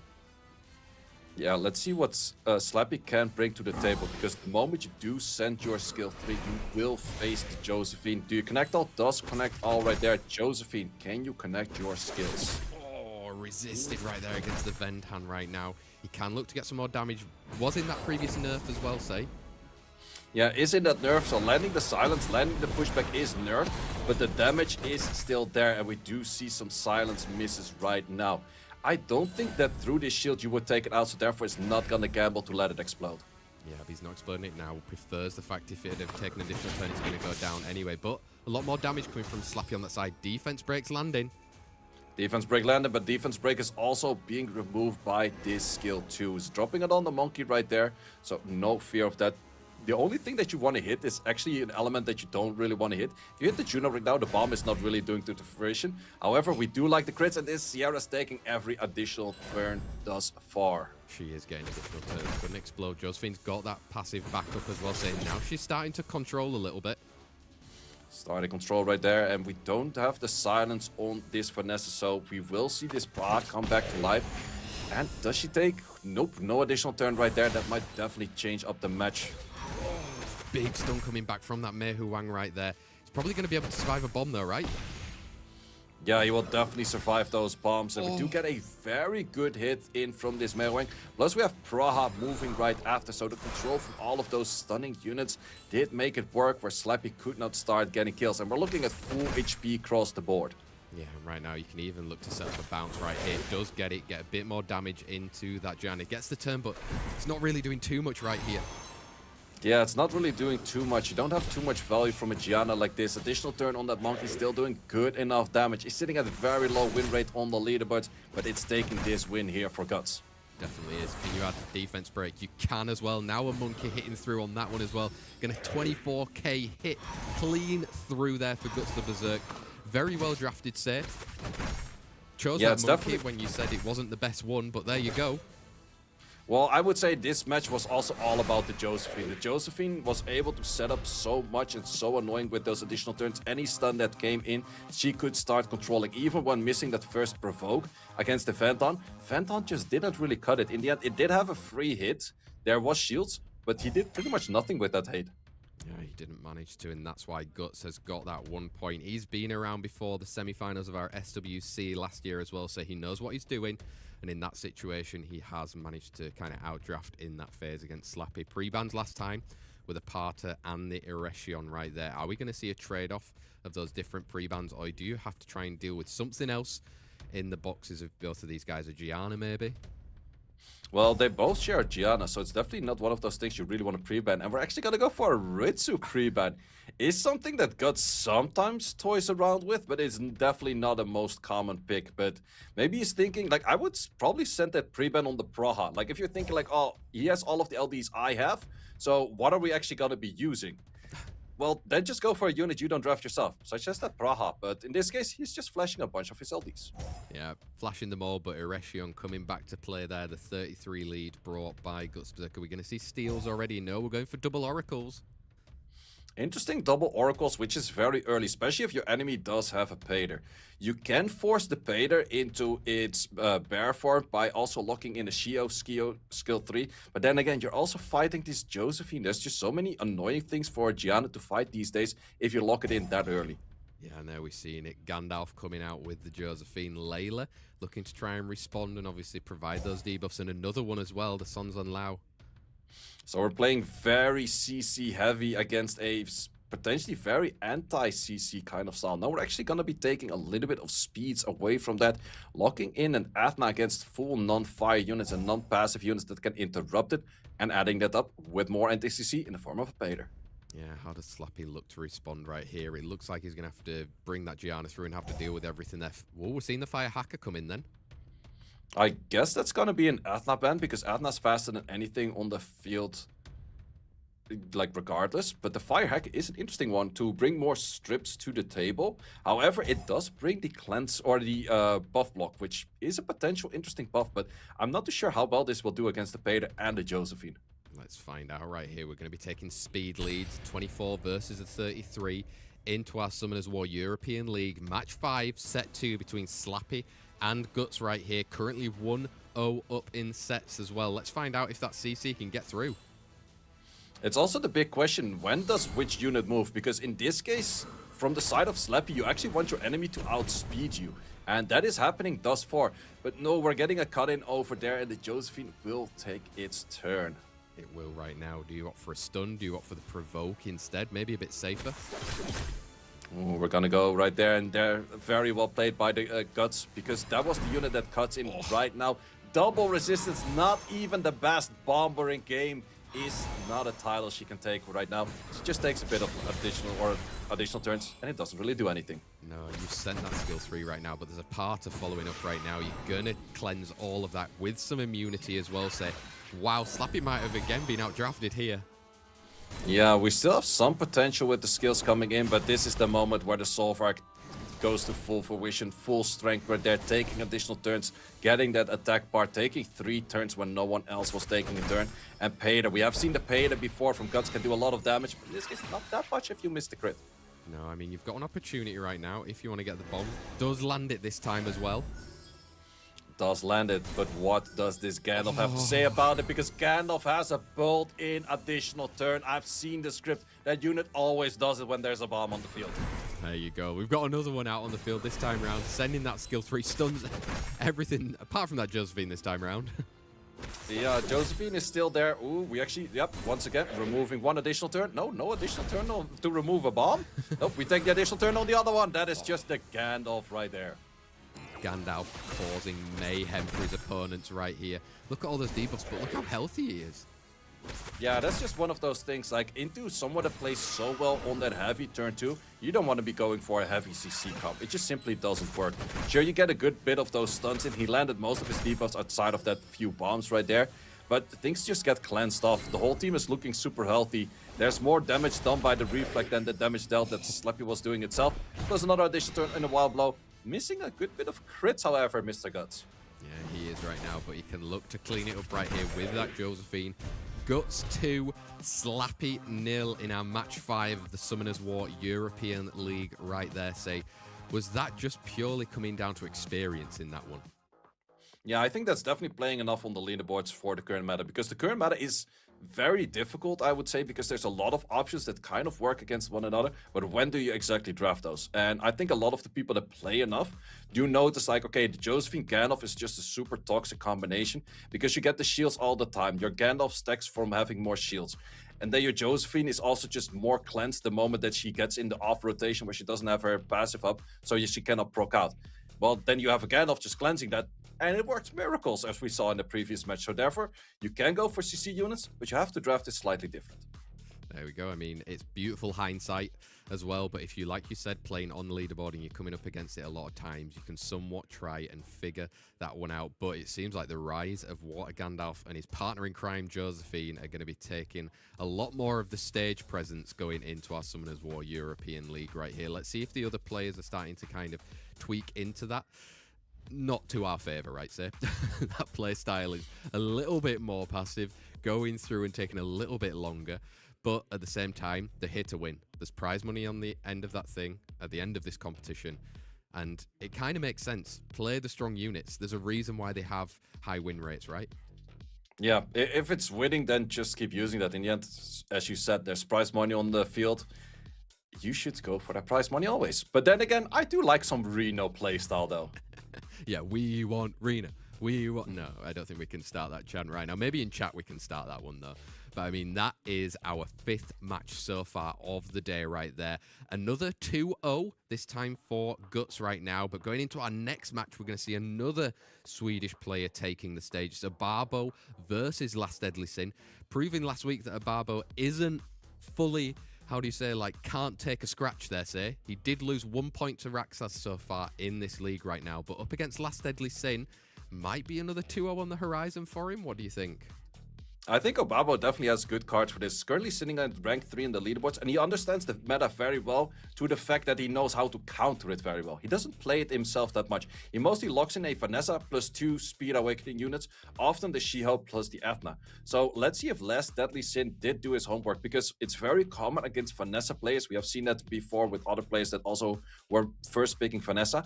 Don't ban out one of the speed units because he has a backup speed unit. Ban that Vanessa. Let's see how he plays then. There we go. Let's find out if we've got a cast a curse on this one, or is it going to prevail going into it. If Obabo loses, it's a sin. If Last Deadly Sin loses, it's just living up to the name, right? Can the Swedish King retain the crown on this Summoners War European League? 2nd place right now versus 10th in our Summoners War European League. Here we go. Best of 2. Who can get those extra points right now, say, for the top of this leaderboard? Pre-bans as well. Did they do their homework? And yes, he did do his homework. On the other side, we do also have the homework done by Obabo, knowing that Last Deadly Sin does like to go for first pick on that Nyx. So let's now see what Obabo likes to go for playstyle. Did he actually rune up his Erishin? He does say he has one, but he hasn't used it thus far, and he's not going to use it just now. No, we've seen the Jingzhe come out, then we've got that 24 speed lead locked in. We're seeing the Megumi coming out, but partnering up with a unit that usually is against it. Well, that's also a unit that works very well against the Xingzi, because in the end, we have 3 units on the field that are just all full on for stuns. Plus, it's very common for Obabo to go to his Dark Zenitsu, which is another stun unit.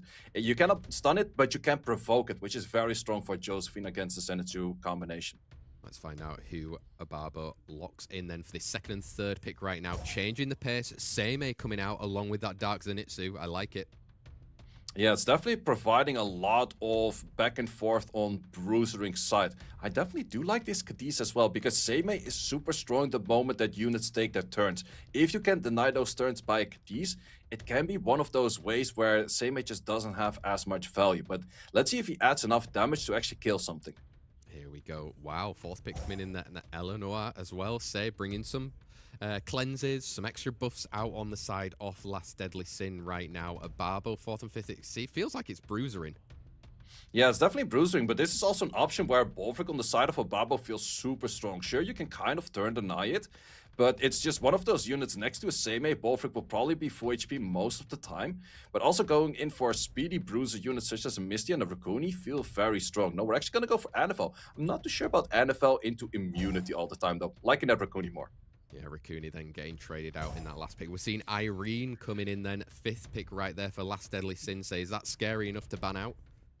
It is kind of scary, but also Irene is one of those units, like if she puts units in the back, it's strong. If she doesn't, she's a fraud, as we like to call it on stream. But in this case, we're not gonna see here to find that out. 28 versus 24 speed leader. Barbo versus Last Deadly Sin.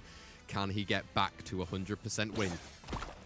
Yeah, let's see what we do have over here. We're actually taking a lot of awkward turns right now. We do get the defense break. No counter on that Cadiz. We have seen it counter most of the time. How much damage can you do? Are you going to go for a... No, you definitely don't want to go for a stun. But can you do enough damage on the skill one to take it out? Does actually stun it. Does get the stun, but that's not looking healthy right now, so I mean, there's going to be an opportunity for Eleanor to come in and cleanse if it's still alive. Ooh, it's still alive, the additional turn. So it's not on triple revenge. It is on a Vile revenge. It's just healing a little bit right there. And we're just having to heal a little bit more. 8k healing, that is not too much right there. Are you going to be able to hit 8k with this? That is by the sliver of health. Not enough healing, but we have this Raccoon going in with another turn and simply taking it out. Yeah, managing to kind of somewhat pull off the snipe in a few extra turns than he probably would have liked right there, say. But, I mean, he's still got to face off against a lot of sustain on the side of Last Deadly Sin. There's a lot of sustain, but the damage is kind of gone. Josephine doesn't really add too much damage unless you build a full damage Josephine, but even in that case, there's not too much damage coming in. And also the protection and the healing that comes in from this light pony. It is very AoE focused, whereas all of the units on the side of Obabo are single target damage dealers. They don't really care about a light pony. They definitely don't care right now, especially when you're just targeting this Fire Megumi right there and you can get him off the field. Yeah, simply taking units off the field, utilizing that one unit that was off will, and Last Deadly Sin knows that he cannot come back from this match. Wow, Obabo taking a 1-0 set advantage into his first match of today right there.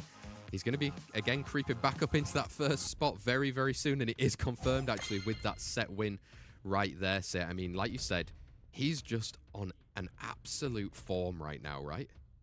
Yeah, he's definitely working the meta very well. He doesn't exactly play the meta, but the units that he has as LDs work very well against the current meta. And he very well understands the current meta. So all of those Josephines, Megumis, he knows how to play against that.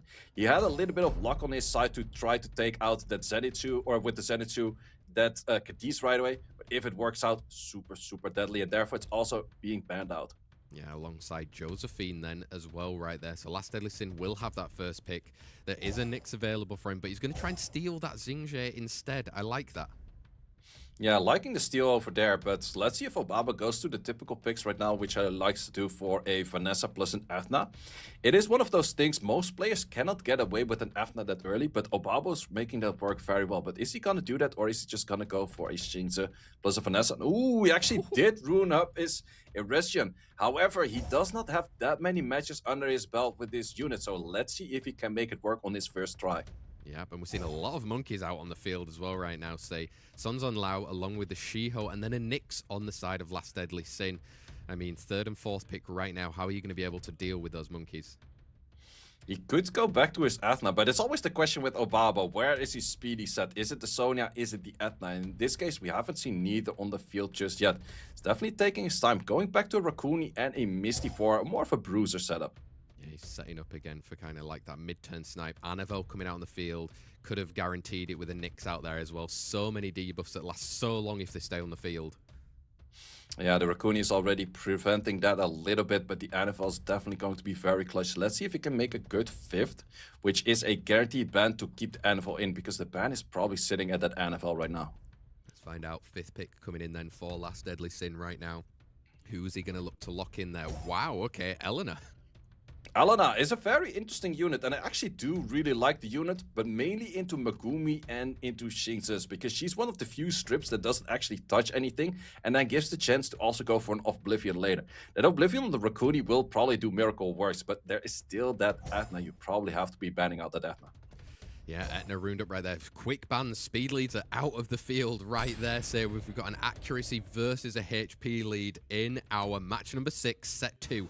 Last Deadly Sin versus Obabo. Let's see if we can extend on top of that leaderboard right here. Yeah, let's see what we can do with this Shatter defense break, not giving any attack bar to the enemy, taking it nearly out on that first hit. That is just simply why the Athena of Obabo is so deadly. Also, no pushback right there, going in for another round of Shatters. Yeah, you managed to get rid of that damage of the Shiho right there. It looks like maybe it's all she wrote very early again here, say. Yeah, that definitely went very fast, and I definitely did expect the ban to be sitting on that Athena, but then again, then you would have been outsped by a potential Eresion plus a Zhongsheng Lao, but I think it would have been a lot less damage than what we have over here right now. These defense breaks are going to last a long time, though, say. Maybe there's slight opportunity. I mean, any additional turn from Obabo, and it's looking good for him again. Yeah, the additional turns will be there to sit for a long time, but then again, we also are looking at skills pretty soon. Additional turn, no sleep once again, and I think we have skills available on the Zhongsheng Lao. We do. Does have clarity, but it is a very consistent hit. Actually, not consistent due to the Nyx this time around. Yeah, right now, Nyx can start to look trying to clean stuff up right here. Sending that S3 as well. I mean, I still can't see it, but maybe. Yeah, the issue is that Shatter is coming around the corner once again, and Nyx doesn't really prevent the Shatter. Sure, you get a little bit of attack bar if some defense breaks misses, but it's not the biggest of issue. The issue for an Athena is if she cannot go for cycling, and she just did. Yeah, there we go. We need a miracle of sleeps and skill ones coming out from that Anavel, and Obabo takes it 2-0 against Last Deadly Sin. He's only dropped one match, Obabo, one set in the whole of our Summoners War European League 2026. Third and currently in the leaderboard as well. Is this, again, another potential legend season for him? Well, it definitely does work out very well for him thus far. He's currently also seated at the top 3 in the leaderboards, and he's climbing very easily, whereas the other players are taking most of their matches. Obabo's playing his matches once every 3 or 4 days, so there's very good odds for him to make it in the top 4. But let's see how far he can do that in about 20 days. There we go. And Last Deadly Sin not getting any points this time around is going to need to start picking up some pace in our league in order to get into those playoffs. Playoffs on the 4th of April, everybody. Make sure you've got your calendars set. Pretty likely that Obabo will be there now, right? In terms of the points, even if he was to lose all of them, I think he'd still be somewhat in that top 8. And remember, the top 8 do progress into the knockout competition with those best of 5 matches as well. Coming up on the screen right now, we'll have a look at all of the matches that have happened so far today. We've had a total of 6 of them as well. Couple of 2-0s, couple of 1-0s. We're actually split right down the middle between all of these, say, but this next matchup is one that you would definitely see on the SWC Europe Cup phase right now. A Pathics versus an Ismo. What do we think of this matchup? Actually, a very interesting matchup. It was a matchup of SWC last year where Pathics did take the victory over Ismo because Pathics did pick up that Zenny at that moment, which was just super strong against the stunts from Ismo with the Gianna. But then again, meta is very different right now, and both of them actually have a very similar playstyle where they like to go for Water Gandalf. Those 2 players have shown us the most Water Gandalf, so is this going to be a Erishin pre-ban or a Water Gandalf pre-ban kind of style? Let's find out. I mean, that's a very strong-looking asset right there. The muscles on these guys as well, say. But who's going to muscle it and manage to take the win? I'm going to go for a draw on this one. Oh, wow. You sit comfy on that fence over there, say. Pathics brought the toolkit, but good luck fixing a problem that is moving up the leaderboard. Oh, I messed up on the last bit. Damn, say. Pre-bans come in already, Ciara and Iretion. I must say, that was the best one of today, though. That was a stellar one right there. But we actually, Ciara ban. So, Ciara ban is one of those things. If you want to play Gandalf, you ban Ciara. First lock in Gandalf. Yes, sir. I expected that. Quickest Gandalf that we've seen today right there, Ismo. If you know it's coming, though, you got some monkey business to prepare for it, I see. Yeah, monkey business, but that's also preparing into a Josephine. I could easily see Pathics lock in a Josephine plus a Bruiser unit right now. Might be a little bit too early for the Josephine, but if he locks in stunts right now himself, Ismo's going to take the Josephine. So once again, one of the strongest pairs in game at the moment, Josephine Gandalf being locked in right here. But then what is going to be your third pick that you like to pair with that? Let's find out right here. Third pick for Pathics then right there. We've got a stun coming out on his side with that Fire Megumi. Right, instant lock-in from Ismo, say. Yeah, this is what you can see these gentlemen play on the leaderboards. Ismo has seen the draft. He knows exactly what he likes to play against it. Once again, back to a Bolfric, but also Fire Legolas. Strong counter. Definitely a strong counter. We've seen both of those units play so far in the Summoners War European League, even today as well. Fourth and fifth pick, again bringing in some more damage. We know he likes to rely on those Dragon Knights for it. We've seen one up there, and we're partnering it with an Annabelle. Annabelle in this case, it's going to be a 100 resistance unit, which is hard to push back for the Legolas and also hard to stun for the Shinx. Both of those are mostly not on that high of accuracy, so let's see if that does work out. On the other side, there are a lot of good options for Ismo. If he has a confident, good enough Sonya to snipe something, he could lock that in right now. Let's see if he trusts his Sonya. He's going in for the Mi Ying angle then. We know how much damage that can do on a skill 1 going through. Say, do you have to respect that?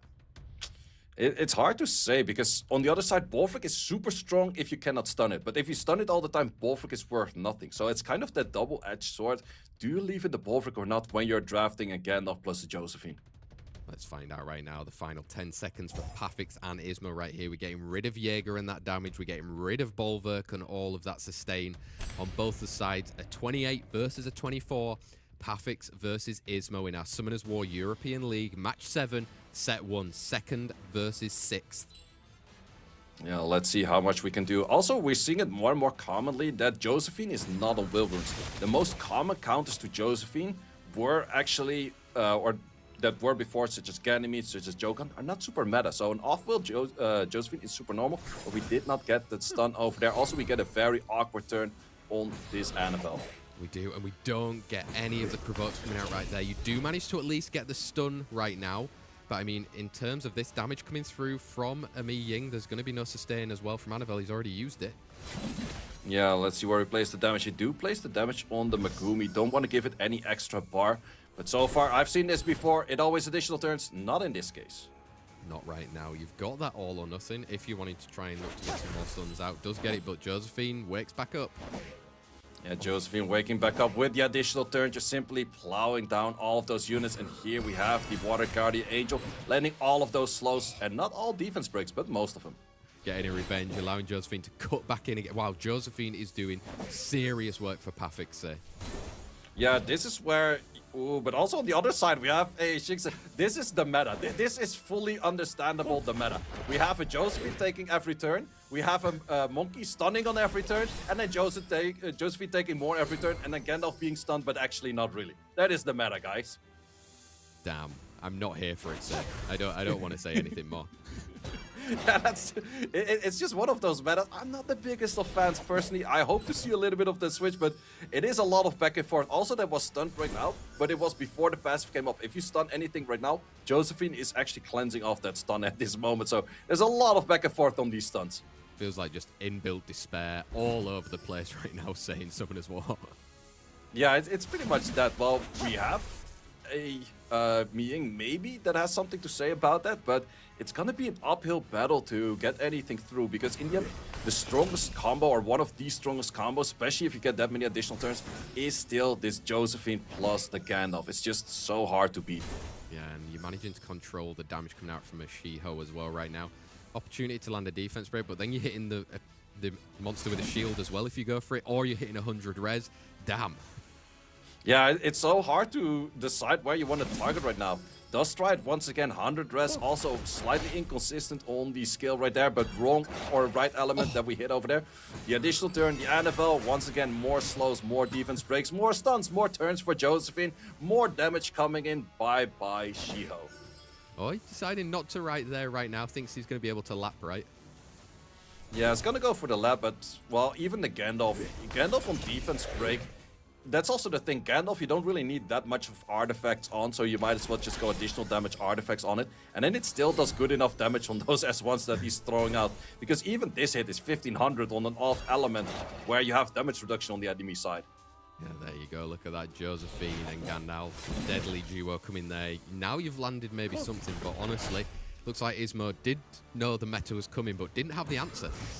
Yeah, didn't have the answer, and also that damage, once again, the Reflect is almost dealing more damage than the damage he was dealing himself. It's just simply not working out for Ismo right there.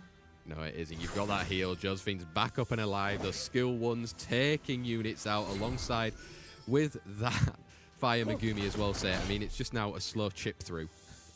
Yep, it's a slow chip through, and also, once again, we're hitting Reflex. There's attack break right there, so he wouldn't do as much damage. Without the attack break, early defense break, he would kill himself on the Reflect.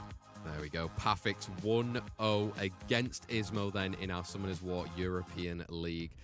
I mean, we're going to have to see a pre-ban coming out here, right, from Pathics. I'd be astounded if he wants to try and play against that. Yeah, it's very curious to see. Also, the Eresion pre-ban is something that Pathics could do the same thing, because in this case, I do think that the first pick goes towards Ismo. But yeah, it's definitely going to be the gamble and the contest towards Eresions, because Eresion is a good counter to Water Gandalf itself because of the heal blocks.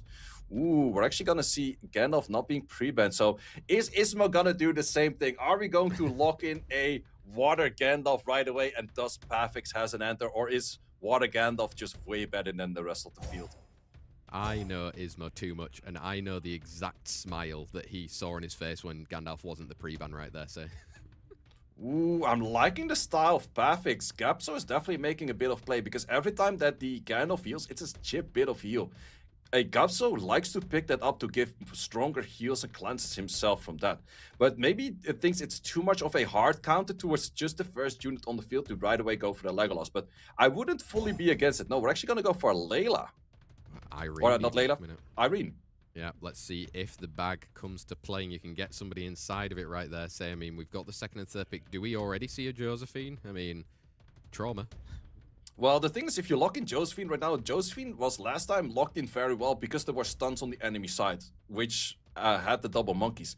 You don't want to be locking in a Josephine if there's not that many stuns. Sure, you have a Gapso skill one, but it's kind of uncommon. And I think with that draft of Ismo right now, it might be that the Josephine ends up on the side of Pathics. Let's see right here. He's got that third and fourth pick right now to see how he wants to play around it.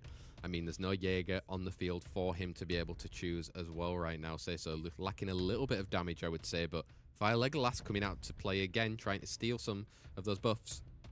Yeah, stealing those buffs, especially with the immunity and the invisibility of the Water Monkey. Very good pick right there. And going into a Gelfnir is a very interesting unit as well. But I do think, yeah, Ismo is picking his brother there on the enemy side. These matches are interesting, but in a weird way. Definitely weird right there. I don't think we're going to see as well hair tight. I mean, we've already seen a hair tight technically in the European League as well. So let's just have them all out. Yeah, I don't think we will, but it's one of those comps where no one is going to deal damage to anyone kind of style. Like, if you look at the whole left draft, no one really has damage. On the right side, there's a lot more damage coming in. Pathics still has his final unit coming in. But yeah, this is going to be an interesting matchup, and it's very hard to predict who's going to win this one. I mean, I like the look of Layla right there. You're against 4 potential water units as well. Say, maybe get some debuffs and something happening on your side. But is it also respected to get banned out? Well, Layla wants to be paired with more debuff givers, whereas on your team, nearly nothing really gives debuffs that much. So sure that Layla is a good counter against the enemy, but it's not really pairing well with your team. Yeah, let's find out then. Who is going to be banned out right here, say, for this interesting one? Layla taken out, and we've got the Shiho as well right there. We're going to be getting some interesting leader skills going into this match, which is the second set between Pathics and Ismo. Second still versus 6th place. HP versus speed. Wow, this could be somewhat of a Lightning Emperor interesting matchup, say. Yeah, this could potentially take a while. The thing is, how to play against Gandalf is mainly that you want to be hitting things when Geldnir is at 0 stacks. So you want to be AoEing, lowering the stacks of the Geldnir, and then only hitting the one target you want to kill when Geldnir is at 0 stacks. But you're gonna have so many buffs that it's gonna be hard to get those stacks to 0. So it's all about the Irene getting units in the back, making it work at the right target, does get fully over there, and then Legolas trying to snipe something down, but that's going to be very chip sniping. Yeah, let's find out how long this chipping is going to be happening right here. See if he's got some damage on there as well, and he's going up against resistances. Yep, we're definitely going to see a lot of resistances, but we're at 5 stacks for this Geldnir thus far, and there's no heal blocks on the side of Ismo.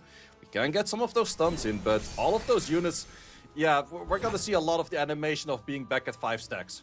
Yeah, I think that 5 might remain through the whole of this matchup right now, say. I mean, Monkey, like you said, is going to chip through, but you can't chip through 5 stacks of it. Yeah, it's definitely going to take a long time. The Balfric damage might be nice, but then it's also the question, can you deny the turns of the Balfric good enough to get anywhere? And also, do you get the off chance that if the Fire Legolas hits a target that is not the Monkey and the Monkey starts countering it, that could be the way for Ismo to win, but it's going to take a while until we get there. Yeah, get your popcorn ready, folks. Now, Legolas, it's your turn again. You're looking to get those pushbacks. Does manage to get the decreased attack by there, but you've got some sustain coming through if you're Ismo, or is this the moment to send? I think it is the moment to send, in all honesty, because the slow is going to do a lot of value for you. Because with that slow, you potentially get some more turns in for your Balfric, and the thing is, the Legolas is just cycling his turns too fast. If he gets a lot of those 5 hits in, what he once again did into the additional turn. No, we have the additional turn on the 5-hitter into another 5-hitter. The man is on plot armor. He definitely is right there, showing why he is incredible with the bow right now. So, I mean, Ismo's still trying to make it work. He's got that Gandalf, but wow, Legolas coming in clutch again against another Gandalf.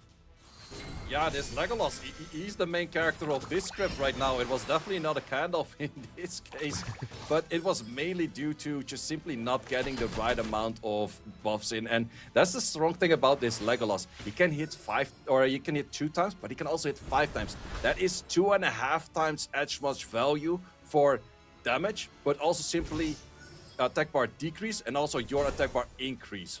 Yeah, look, you're getting stacked back up again onto that Geldnir as well right now. You're going to have to use your heal. I mean, Anavel's really trying. Anavel's definitely trying. We do get the slows in right now, but Monkey, get an additional turn. Crit wrong elements. No on both. No on both. Again, resisted with some of that branding. But he's chipping, I think he's chipping more than Anavel's healing. Yeah, the Anavel healing is not really cutting it right now. That is also the difference where you see just the 2 hits, not getting any of those hits in just now. Getting a good bit of stunts in, but this is the issue. Once again, you give a stack to this Geldnir. Geldnir's on 2 stacks again, and the whole team is still looking very healthy. It is looking healthy. She's really, really trying though right now. Are we going to see, what do you reckon, 2, 3, 4, 5, say, on this hit? I reckon a 4. Just the 2. Damn. But yeah, that's where we see once again, you don't really want to skill 2, but you kind of want to skill 2. And that is just the big issue. And now we're already back to 2 stacks. Yeah, back to the stacks. You've got this skill. You need to start cycling. Can you get some sleeps going in? No, right there. I mean, you're hitting on a defense break, but there was still stacks, and now go back into the bag. Yeah, that's also one of those things. You're hitting for 4k on the defense break, but the Geldnir is passively healing for 8k. That's not really walking in the right direction. You're walking backwards with those hits. Wow, I like that analogy as well. You're just walking backwards doing those hits. Now he can change target onto the Monkey, gets an additional turn. Another 2 or 3 hits going in. Wow. Yeah, it's like, it's all of the right hits at the right moment to snipe out one target like the archery is. And afterwards, he's just chilling, doing 2 hits, doing 2 hits there, 2 hits here. But it's still just the Geldnir on the stacks. The Geldnir on the stacks is really amplifying this whole team, where the Legolas can simply take so many turns where nothing is going on for the enemy. Yeah, and right there, he's confirmed another, and it is going to be a 2-0 win for Pathics against Ismo right there in our Summoners War European League. Say, again, the rise and the fall of Water Gandalf, depending in whose hands it is, seems to be like if you've got an answer in the form of a Legolas and a Geldnir, you can maybe deal with it. But I think we'll figure that out as we keep on going in the Summoners War European League, right? We're going to probably see a little bit more of him. How are we going to deal with him? Yeah, well, it's kind of the same question on the leaderboards. Like sometimes it works out. In the end, it's not the unit with the crazy highest of win rate, so there's definitely a fair bit of counters to it. But in the end, we also saw the reverse of Ismo trying it with his Legolas against the Water Gandalf of Pathics, and then it did not work out. So it's a double-edged thing right there. Definitely is right there, and this time Ismo fell on the sword as Pathics managed to get 2 more points. Is going to get him close again to Obabo on the top of that leaderboard. I think those two are starting to somewhat pull away maybe from the rest of the crowd as well right now, and if you're in those top 2 positions, you play way less matches when we get to those playoff phases. Less matches, more chances to win in that final, as well as we've got the confirmation 2-0 Pathics versus Ismo. Next matchup coming, say, is going to be Tito Gofflet versus Rexas. We've seen both of them play today so far. Tito Gofflet taking a 1-0 draw against Ismo, and Rexas taking a 2-0 win against Ayaz, who is the person who was last in the leaderboard right there. I mean, 2 players, they've been around. Rexas has been at SWCs. Tito Gofflet has been in those Europe Cups as well. Say, who are you favouring going into this one? Well, I think I still have to give it to Rexus. He's been playing very well. He had a little bit more of a struggle in the early part of the Summoners War European League, but he's been picking up a lot of points. Also, the only man to take 1 point off Obabo, so we gotta respect that. But then again, Tito Gofflet has been very high on the leaderboards as well, so I think they're kind of close to one another. So let's see who takes the lead. I mean, here we go. Are we getting another Cascas? We've seen a few more 2-0s during this one since our last break as well. Say, Tito Gofflet versus Rexas in our match number 8 of the Summoners War European League right now. Will Tito Gofflet flip Rexas like a golden waffle, or does the Fuen zone come with a side of getting raxed? Let's find out. Rexas versus Tito Gofflet right now. Pre-bans, who are we looking to get rid of right here? I know they both share a light Huarang as well, say, right? I do think we're going to be respecting LD, so that could be a Jaeger and a Gianna band right there. Also, looking at the league, they're currently equal at rank 3, so both of those players are just below Obabo and Pathics right now. So let's see who can kind of catch up to those players. Also, we're definitely scrolling through the list, finding that right LD, because it takes a little bit longer than normally. I mean, wow, they scrolled for no LDs, say. We got Eregion and the Water Twin Angels. Water Twin Angels, very interesting on the pre-ban right there. Something we don't see all too often, but let's see what Rexus does like to opt to play without his Eregion. Berghild, first pick, then bringing it out. I mean, Tito Gofflet won't have those Twin Angels right there. Is he also going to opt for maybe back to the Monkeys, or how would you deal with it? Well, the thing is, the Monkeys don't really deal with a unit that cannot be stunned, so we're going to be taking away that Huarang right away and pairing that up with a Chandra. Yeah, I mean, last time he did get outsped in one of those matches to lose one of those points right there. Say, right now, we're going to the double monkey action on the side of Rexas instead then. Double monkey on the side of Rexus. Let's see if Tito does find an opening where he can kind of draft his Gianna. It would be a decent unit into those units. However, if you go for a Gianna right now, you probably end up against a Water Gandalf and a Josephine. So he's gonna opt for an old style. We're pairing up the Chandra with a Velaju. I don't expect the Cigar to come out, but a Hagang might be pretty strong. Let's find out. Throwing the meta back a little bit longer away. And there we're getting a Chakra as well coming in with some more damage coming through. But I mean, again, he had this in one of the drafts earlier saying it didn't quite come off. How come Rexas looked to respond? Yeah, I'm not too sure about the Chakra. The Chakra didn't have that much value in the previous matchup. So you could even go simply for Jaeger. Ooh, and repairing that up with a Leo, nearly nullifying the damage of the Chakra. A Light Huarang doesn't care as much about it because he still has additional damage by HP in most cases. But your Chakra is near to no damage. Yeah, and that's going to be the mind games when it comes to this ban phase as well right now. So if Tito Gofflet is looking to ban out that Leo anyway and try and deal with the rest, how can he answer? Yeah, there's going to be a few ways because actually the draft of Rexus is very well rounded. There's a lot of options that could kind of work. The cleanse is there, so Gianna's kind of nullified. But still going for Gianna in a Bruiser style could work. No, we're actually going to go for a Devaraja. Interesting against the cleanser with a Gapso on the field on the side of Rexus, unless he decides to ban it. We're seeing there Devaraja has been banned out alongside that Leo as well. So we're getting 24 speed leads for both Tito Gofflet and Rexas in our Summoners War European League. Match 8, set 1 between both people who are at 3rd place right now. Let's see, can we connect the stun on this Velajul? That is the thing that we mostly do with these Shihos. Are we high? Ooh, a lot of resistance popping in, but the final hit was a stun. Yeah, I'm never afraid of the stun here, say, but I'm always afraid of that extra turn from a Velajul because it will be coming out after this Chakra's managed to do some good damage, hopefully. Good damage coming in, getting the stun. No additional turn, no Sanctuary coming in just yet. Warring on Brandings is going to do a lot of damage. Definitely is right there. We're seeing that the Jingja is on seal as well right now, managing to throw that around. You're going to be getting Chandra to throw a defense somewhere out in the field soon, but you need pace to pick up if you're Tito. Oh, wow.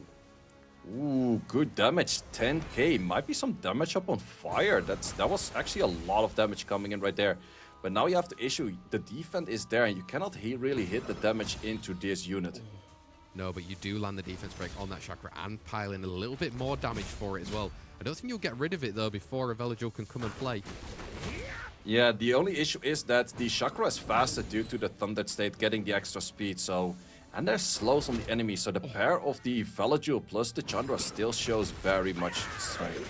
And he's managed to take out that Shiho as well right now. Looking healthy, that Chakra. Doesn't have skills really available, but it's going to be doing the Hwarang show, I think, so. Yeah, it's definitely all about the Hwarang show. It still shows one of those units that's very strong. Funny enough, Hwarang was one of those units. The moment it was nerfed, people were like, oh, my unit is nerfed. I'm just not going to play it anymore. This unit is still incredibly strong. You should absolutely still have this rune, and you should absolutely still play it, as you can see here on the field. This damage coming through onto that defense break with the gaps as well. He's managed to take one unit down, but you're defending everyone. Ooh, I think you go for the defense once again on the same unit. You probably want to go for another round of skill 3 because of the slows. Did not get it on the monkey, unfortunately, but at least the Borfrig is slowed for a bit. Yeah, and you're going to be able to take out that gap soon, anytime soon, say, and then you've got no more sustain if you Rexas, and that Hwarang is just going to pick up pace. Yeah, Hwarang is picking up so much pace. He's kind of deciding which unit does he want to take out over there. First takes it out over there, and this is kind of a matchup. Getting a stun in on the Hwarang is going to be so difficult. Definitely will right now. You're just getting more damage coming into that Berghild as well. She's still going to have a defense break on with a Hwarang following up as well, so Tito Gofflet looks like the Hwarang was the perfect pick.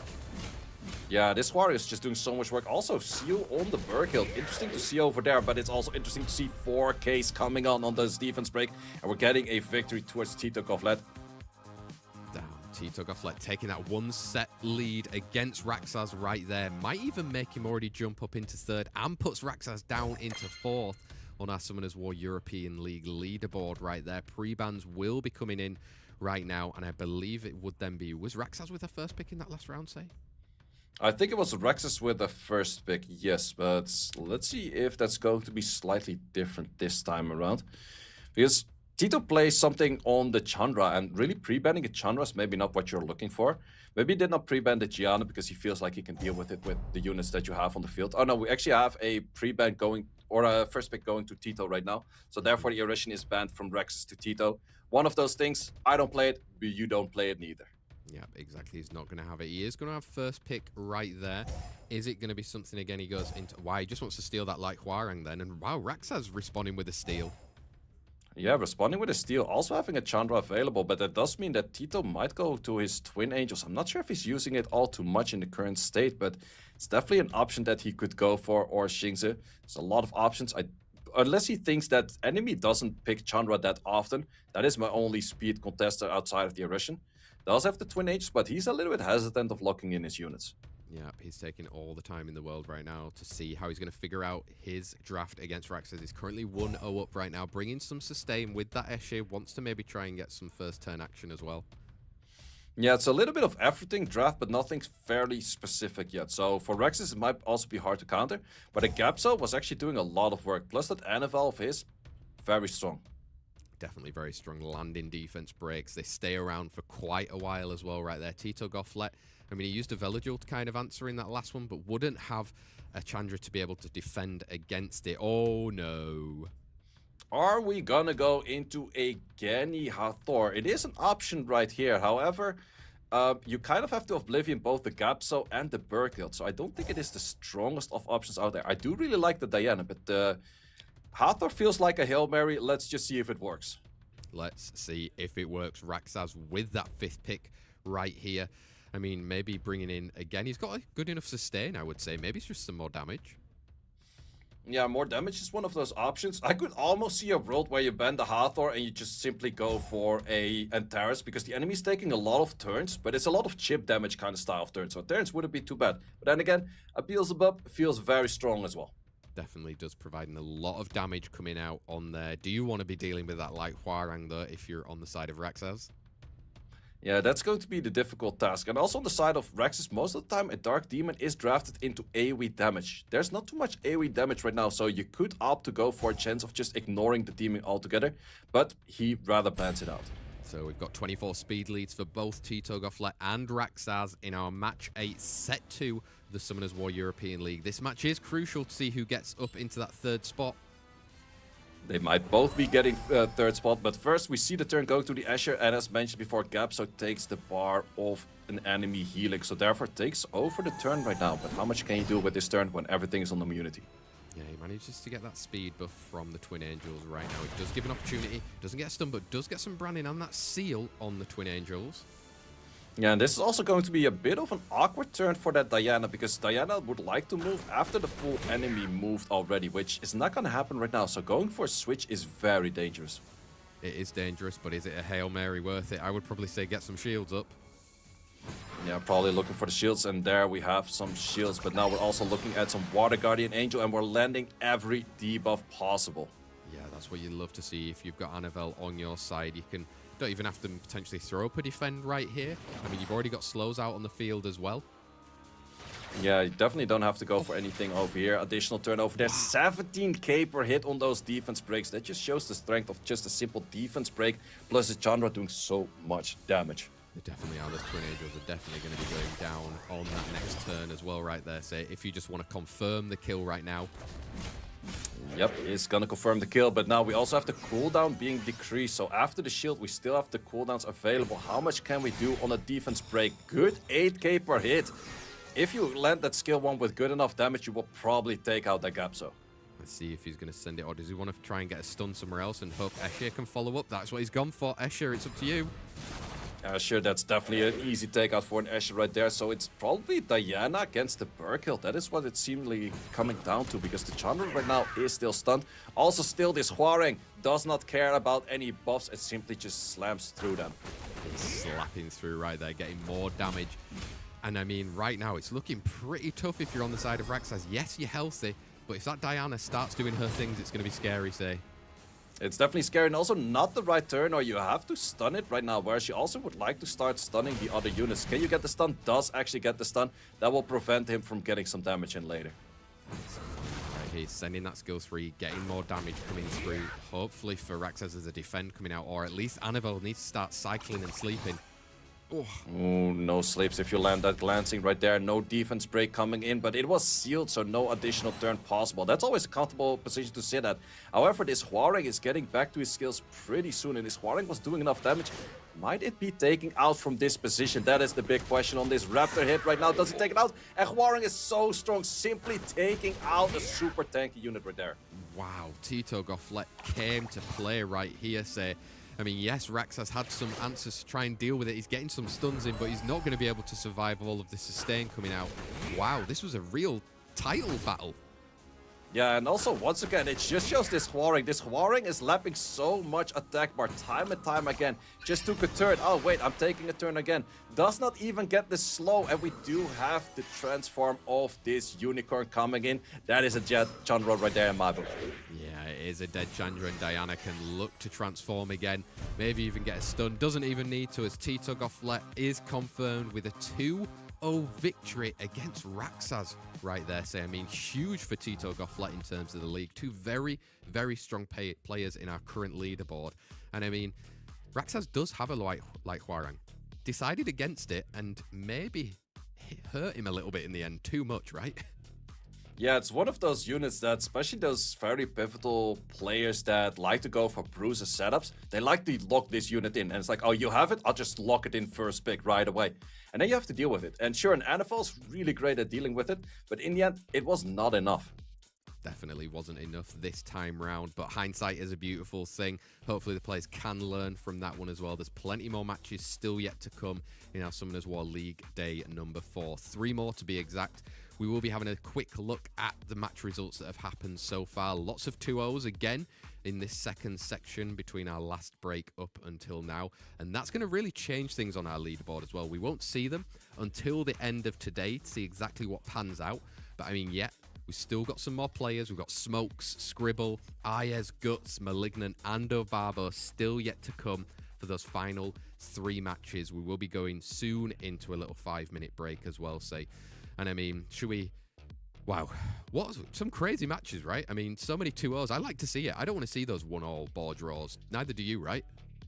No, I like those 2-0s. But then again, there's different style of 2-0s. Because in the end, my favorite match of the day was still Malignant against ScribbleBibble. Because that was just fireworks. There was a 2-0 on the side of Ismo against Pathics. But that was watching paint dry. So there's different kind of 2-0s and 1-1 coming in at the Summoners War European League today. Plus, wow, look what's at also this coming one. in?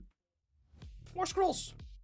2026 Swell Day 4. You're going to get 100k mana and 1 water scroll. I know I was getting a lot of heat last time for saying if you summon, you might want to summon a water Gandalf. I'm just going to stick to my guns, you know, like we're going for a water Gandalf again. We want more of them in the game, right? Let me know in chat if you manage to summon one and you can play with it. Or maybe a Josephine on the side as well, right, say?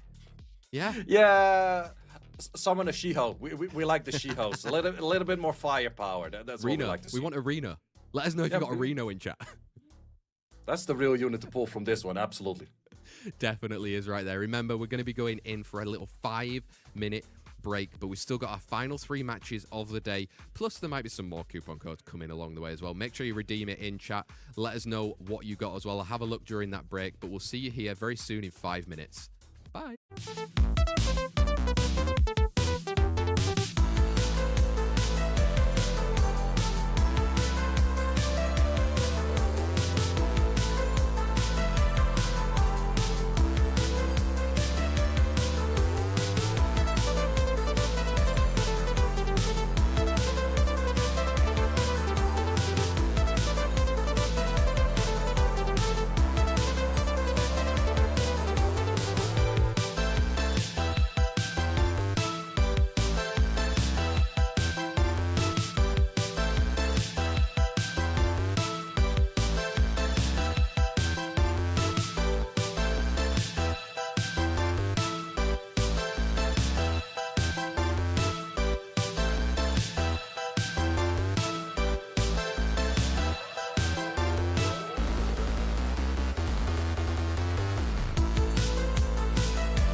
everyone, and welcome back to the Summoners War European League. I hope you enjoyed your little 5-minute break and that you summoned a water Gandalf. That's what we all really wanted.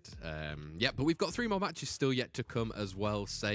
We've had 8 so far. We had some of those 2-0s as well, especially during that previous break area as well. The Summoners War leaderboard is going to be looking very good for some players, maybe not as good for others, but there's still plenty more points still left to happen yet today. I mean, if the players have been watching so far some of those matches, what do you think they've learned? What do you think they're currently forming around maybe the Summoners War European League meta? Maybe some of those units that again responded? Is it something they have to take into account, or do they still just need to play with their box, their runes, their units? Well, you still have to play with whatever you have ruined up, that's definitely for sure. But I think the Fire Legolas, if it works out, it works very strong against those Gandalf, so that might be a thing that we see more people pick up and play. But then again, outside of that, I think a lot of the plays is still kind of around the meta. Funny enough, we actually don't see that much Irision in play at all, because it's just simply pre-banned. It kind of feels back like the days we had in 2022 with Oliver. Either I play it, or it's pre-banned. And if both players say that, no one plays it. Exactly. If you don't want to have to deal with some of those strong kind of competitive units within the current meta as well, trying to take bits and pieces away from your opponent, stealing, how are you going to play it in that draft phase right now? I mean, looking at this matchup, so we've got SmokeZz versus Scribble as well. These guys have also had a mixed bag of results in our Summoners War European League right there. I mean, what do you think, and who do you think might be the favorite going into this? This one is very hard to predict, because I would say SmokeZz, if we rely back on the LDs, I think SmokeZz has a bit of the upper hand. But then again, it's also once again the question, who's going to pick up the Irision? If no one picks it up, I think that SmokeZz has an upper hand. Otherwise, I might give it to Scribble. Let's find out. You can't scribble if your pen's on fire. You can't smoke if there's nothing left to burn. Are the stick arms volunteering as kindling? In this one, let's find out if we're going to go up in flames. SmokeZz versus ScribbleBibble. Pre-bans coming in. Shiho and Gianna already locked out, say. So that does mean that we have an Irision on the side of SmokeZz, and I think he's going to be pretty happy with that. Sure, Gianna is strong, but you don't really need a Gianna for the full Irision account. But also, let's see, does Scribble have the counter against that? He's losing one of the 2 monkeys already. He could go for the double speed lead on Megumi and the other monkey, but he's actually opting to go more Oliver playstyle, which might not be that strong against an Irision if you don't have a Shiho. Let's find out who he wants to lock in then for that first pick right there. Probably needs to try and get maybe some form of a speed lead, especially if he knows that combination of the Eresion, Solvark and Esche could be following up very quickly from SmokeZz. Does decide to lock in that 33 lead, and the Okeanos again. He's going back to it all the time. Yeah, it's going back to it, and that's also where we can see different pace in locking in things. Scribble took his first 2 picks all the way down to 0. That means I was not really expecting that pre-ban. I was not expecting to play exactly like this. Whereas SmokeZz is like, oh, those 2 units? Easy, we just lock it in. Yep, Scribble goes to his Mortera, was sitting at like 15% win rate with that unit. Can he pick up the pace where it works better? He has to pick other bruisers with this unit. If you just pick it as only bruiser unit, it's not that strong. We're pairing that up with the Vermos. I was rather seeing something else, but Vermos might actually do it. He might be cooking right here. How is SmokeZz going to be able to look to respond to this right now? Or will he just simply ban the content and follow up right now with kind of his speedy damage as he's going for it? Yeah, speedy damage is definitely an option. Layla's not really a unit you like to play into Mortara, but we're ending that up with a Sasha, also known as the Light Nina. Light Nina coming out to play then. We're seeing some interesting units, some first-timers, I would say, in the Summoners War European League right there. 5th pick, Old Reliable. Yep, we're going back to the Douglas, which I think is very strong. There are a few units that can kind of deal with it, like a Sulfur could potentially deal with it, the Yellow could potentially deal with it, but it's still definitely by the gamble because you're not super high on attack. So probably you have to respect that Douglas, but then the Mortara Vermos might be super strong. Let's see, this is the mind games right now. Who are you looking to ban right here? What have these guys cooked up for us in it? We're getting rid of that Light Nina Williams and we're getting rid of the Douglas, but there'll still be some content. Speed leads 33 for both SmokeZz and ScribbleBibble. 7th versus 9th in our Summoners War European League. Let's see who gets that point. Yeah, let's see how well this Mortara can do in this matchup. That is the main unit that we're looking at, Vermos and Mortara. The Oliver is just there for the speed in Okeanos. If he gets a good turn in, it is great, but very good odds that he will be sitting at a lot of silences and other things. Let's find out. He's resisted a lot right now so far, Kiana's. Layla, over to you, but she lands a lot. She lands a lot, including the stun right there, but also look at the attack bars on these two units. We're gonna go for stuns. Is resisted, but stuns the rest of the battlefield. Yeah, getting some good value to get stuns on the rest of the units right there. Solvac really needs to start cleaning up, getting some of those, obviously, threat state as well. Yeah, but the issue is, if you go for threat state right now, you have to push back the Pheromones. Pheromones will... Oh, he's resisting it in this case. It's just simply cleansing off all of the silences. This is exactly how you want to play Mortara. Into a bunch of CC units on the enemy side, just taking up so much bar. Because look at the bar of Mortara after this skill too. Like, okay, cool. We're back to half bar already. Yeah, she's going to be cycling. And I mean, right now, Layla did provide something in that first, but Veramos is just going to be eating this up, say. Heal blocks, I don't care. Yeah, heal blocks, I don't care. Mortara is like, all of those units are super lively. This is exactly how you want to play this unit. Getting the right despair stuns. Okeanos was not reset, simply taking over the match. This is a perfect example of how strong Mortara is. Playing against an enemy without too many heals, not too many cleanses, and you have exactly that. You have the heals, you have the cleanse, and you take over this match. Yeah, and look at that, just to add an additional turn, managing to then get rid of that Yonhong, which was at least some form of sustain, but ScribbleBibble came to play right here with Mortara, say 1-0 up against SmokeZz, maybe even creeps him up into the playoff positions as well, which he will need to be in for our playoffs there. Both ranked 7 now.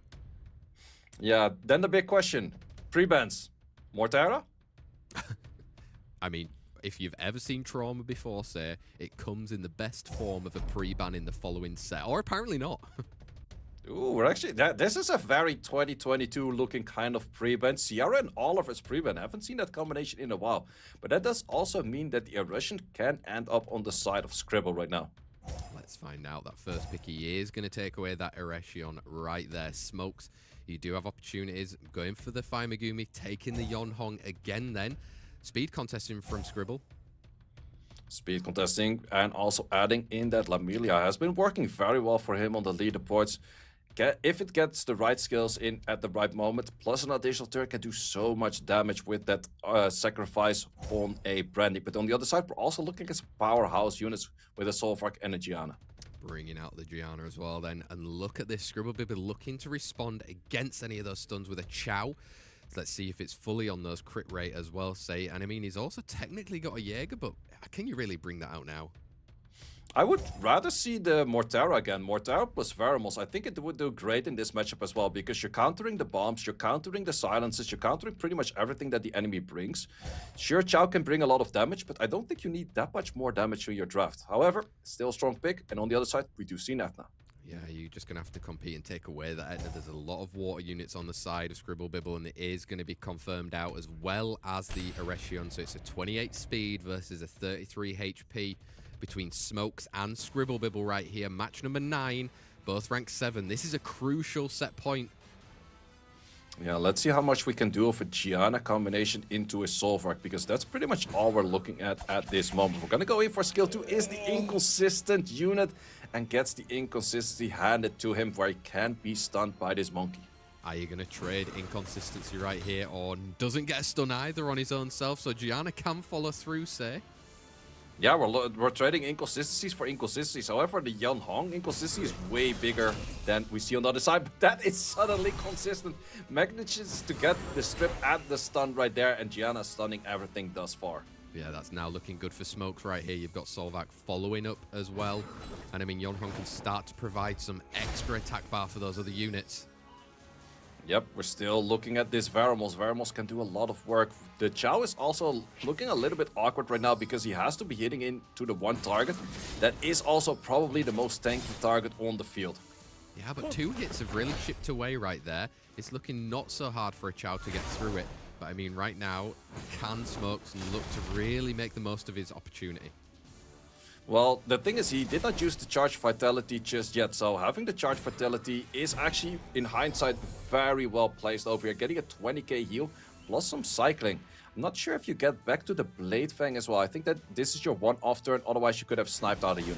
Yeah, let's find out. Oh, that's going to help, though, right there. Getting that additional turn back into the skill 3, getting those silences, and you do have the Blade Fan.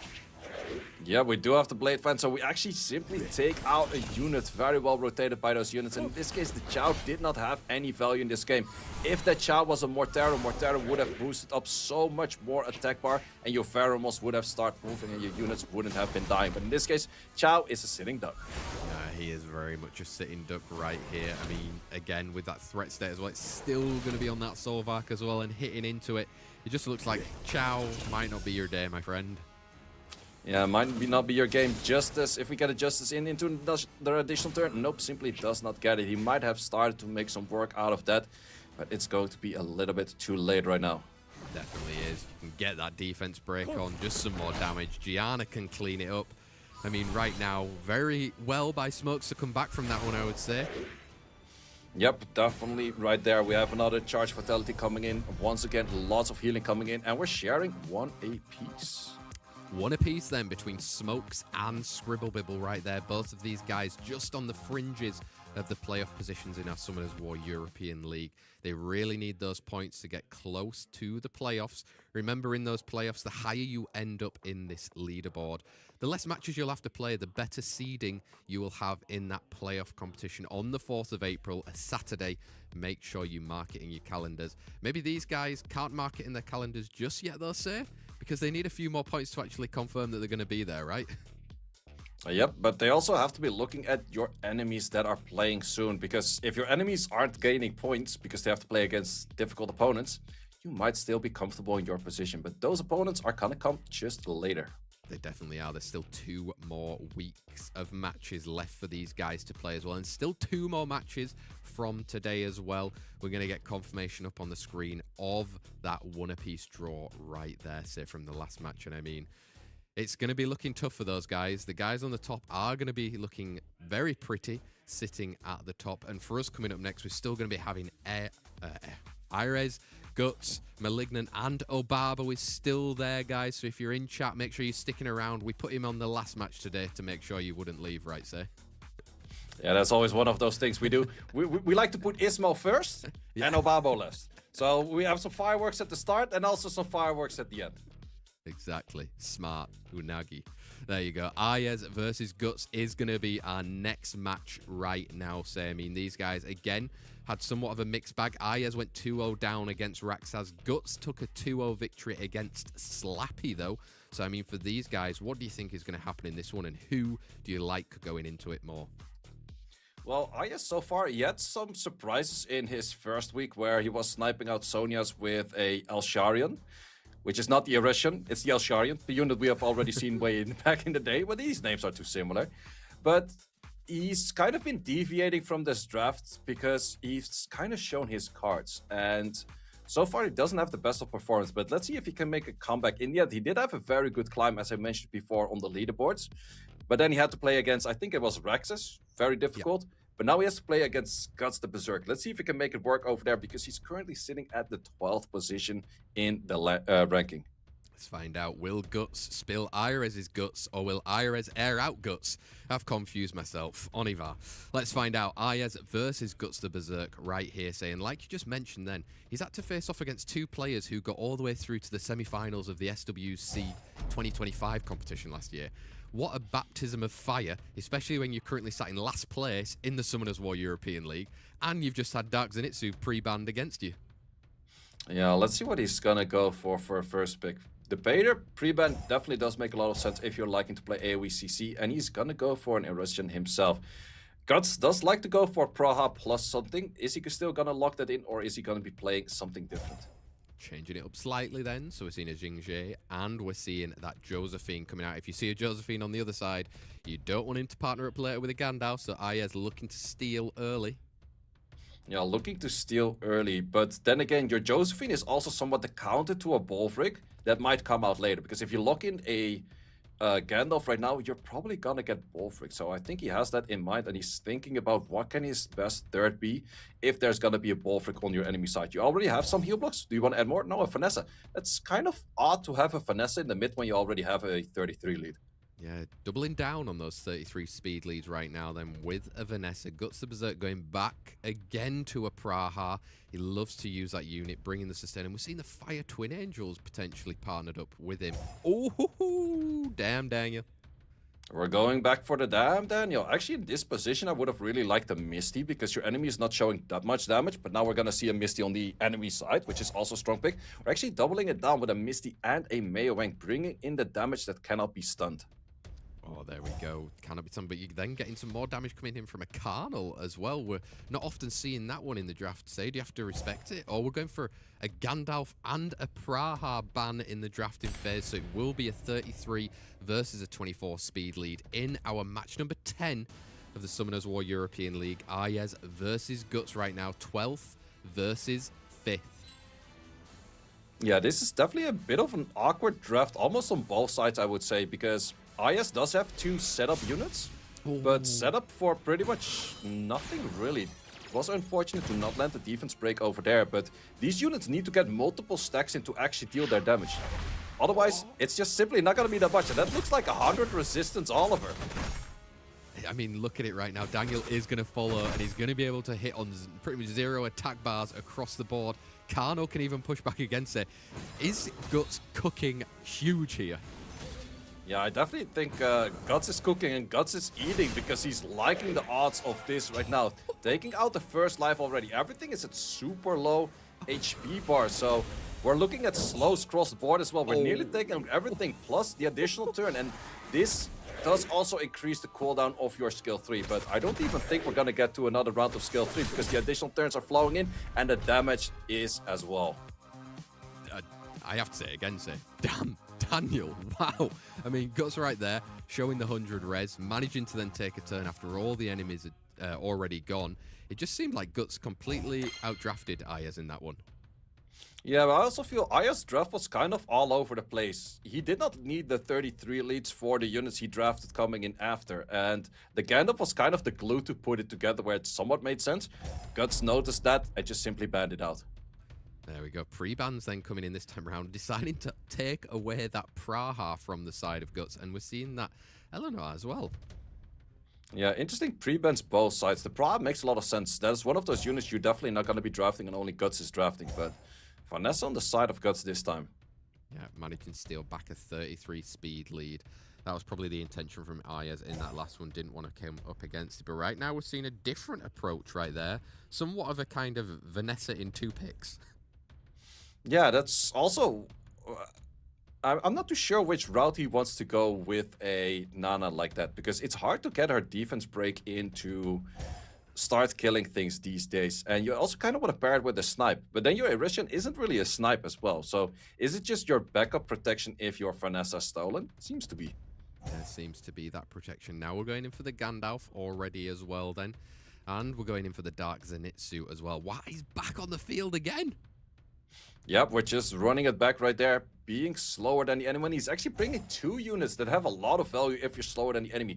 But the main thing is, Ayaz either has to bring a second strip and then has his Zenitsu being banned out, or a second unit that can potentially stun on the enemy side, and then his strip is going to be banned out and he's going to be facing full immunity. I think that this is like, I would like to call it checkmate draft from Guts right there. Damn, cast a curse if I've ever heard it right there. Say, already calling it, right? Well, let's see if that's gonna happen, but I think one of those 2 units are gonna catch the ban. Let's find out if they do ban out. The content right here from Ayaz, if you're on the side of Guts of Berserk, taking out some form of the damage with the Shiho. Parta being taken out as well. So it's going to be 33 leads on speed for both these players as they're going to be going into our Summoners War European League Match 10. Set 2 right now. Again, 12th place versus a new 4th place. Wow, we've gone water crew rate, by the way. He wants to be slower, right? Yeah, he's aiming for that to be slower, and that's the main thing you're opting to do with the Daniel. And I'm somewhat surprised that you do this while the enemy has a AoE strip in potential AoE stun, because the Nana can AoE stun, or you just lock your way through and nothing cares what I just said. Wow, managing to resist right there. The follow-up from Nana would have been, I mean, you can still try and land 1 defense break. Yeah, sometimes the game says not your day. At least you get that final stun in there and some attack bar, but yeah, it's not really what you're hoping to see. No, it's not what you're hoping. I mean, there's still some shields and reflect damage, say, but I mean, in all honesty, you're going to be following up with plenty more damage coming through. It's maybe just even heal or sending the S3 anyway. Sending the S3, get the additional turn right there for Guts. So Guts is sitting on the plot armor over here. One of those things that just simply does work from time to time. But the reflex are actually doing good damage to his own units. But big question right now. Yep, once again, perfect rotation for this skill 3, locking in a lot of damage. Yeah, look at that half HP just being instantly deleted right there. Having 2 water units as well, meaning that he's getting extra action coming there, but killing himself as well. Yeah, he's definitely killing himself in the process. We do still have the healing of this coming in, which knowing Guts is going to be a lot of healing from that one unit. We do have a little bit of pushbacks, and maybe the Dark Zenitsu can do something about it. There's still 1 extra orb on the Nana, but let's see how long it's going to be there. Yeah, let's see how long Zenitsu needs to start really dealing in some damage, maybe getting in some defense breaks along the way if he can. Doesn't get to get anything on to that Annabelle right now. And look, it looks like he can just clean up slowly, Guts. Yeah, I think Guts is going to be looking at cleaning up slowly. We had the force skill being used to try to cycle the attack bar, but in this case, we have just simply so much damage on the side of Guts, where I don't think he's going to be able to live much longer on the side of Arias. No, he definitely won't right there. You've got that Vanessa as well, looking to come in, getting a stun and that defense break as well right there, so just to add insult to injury.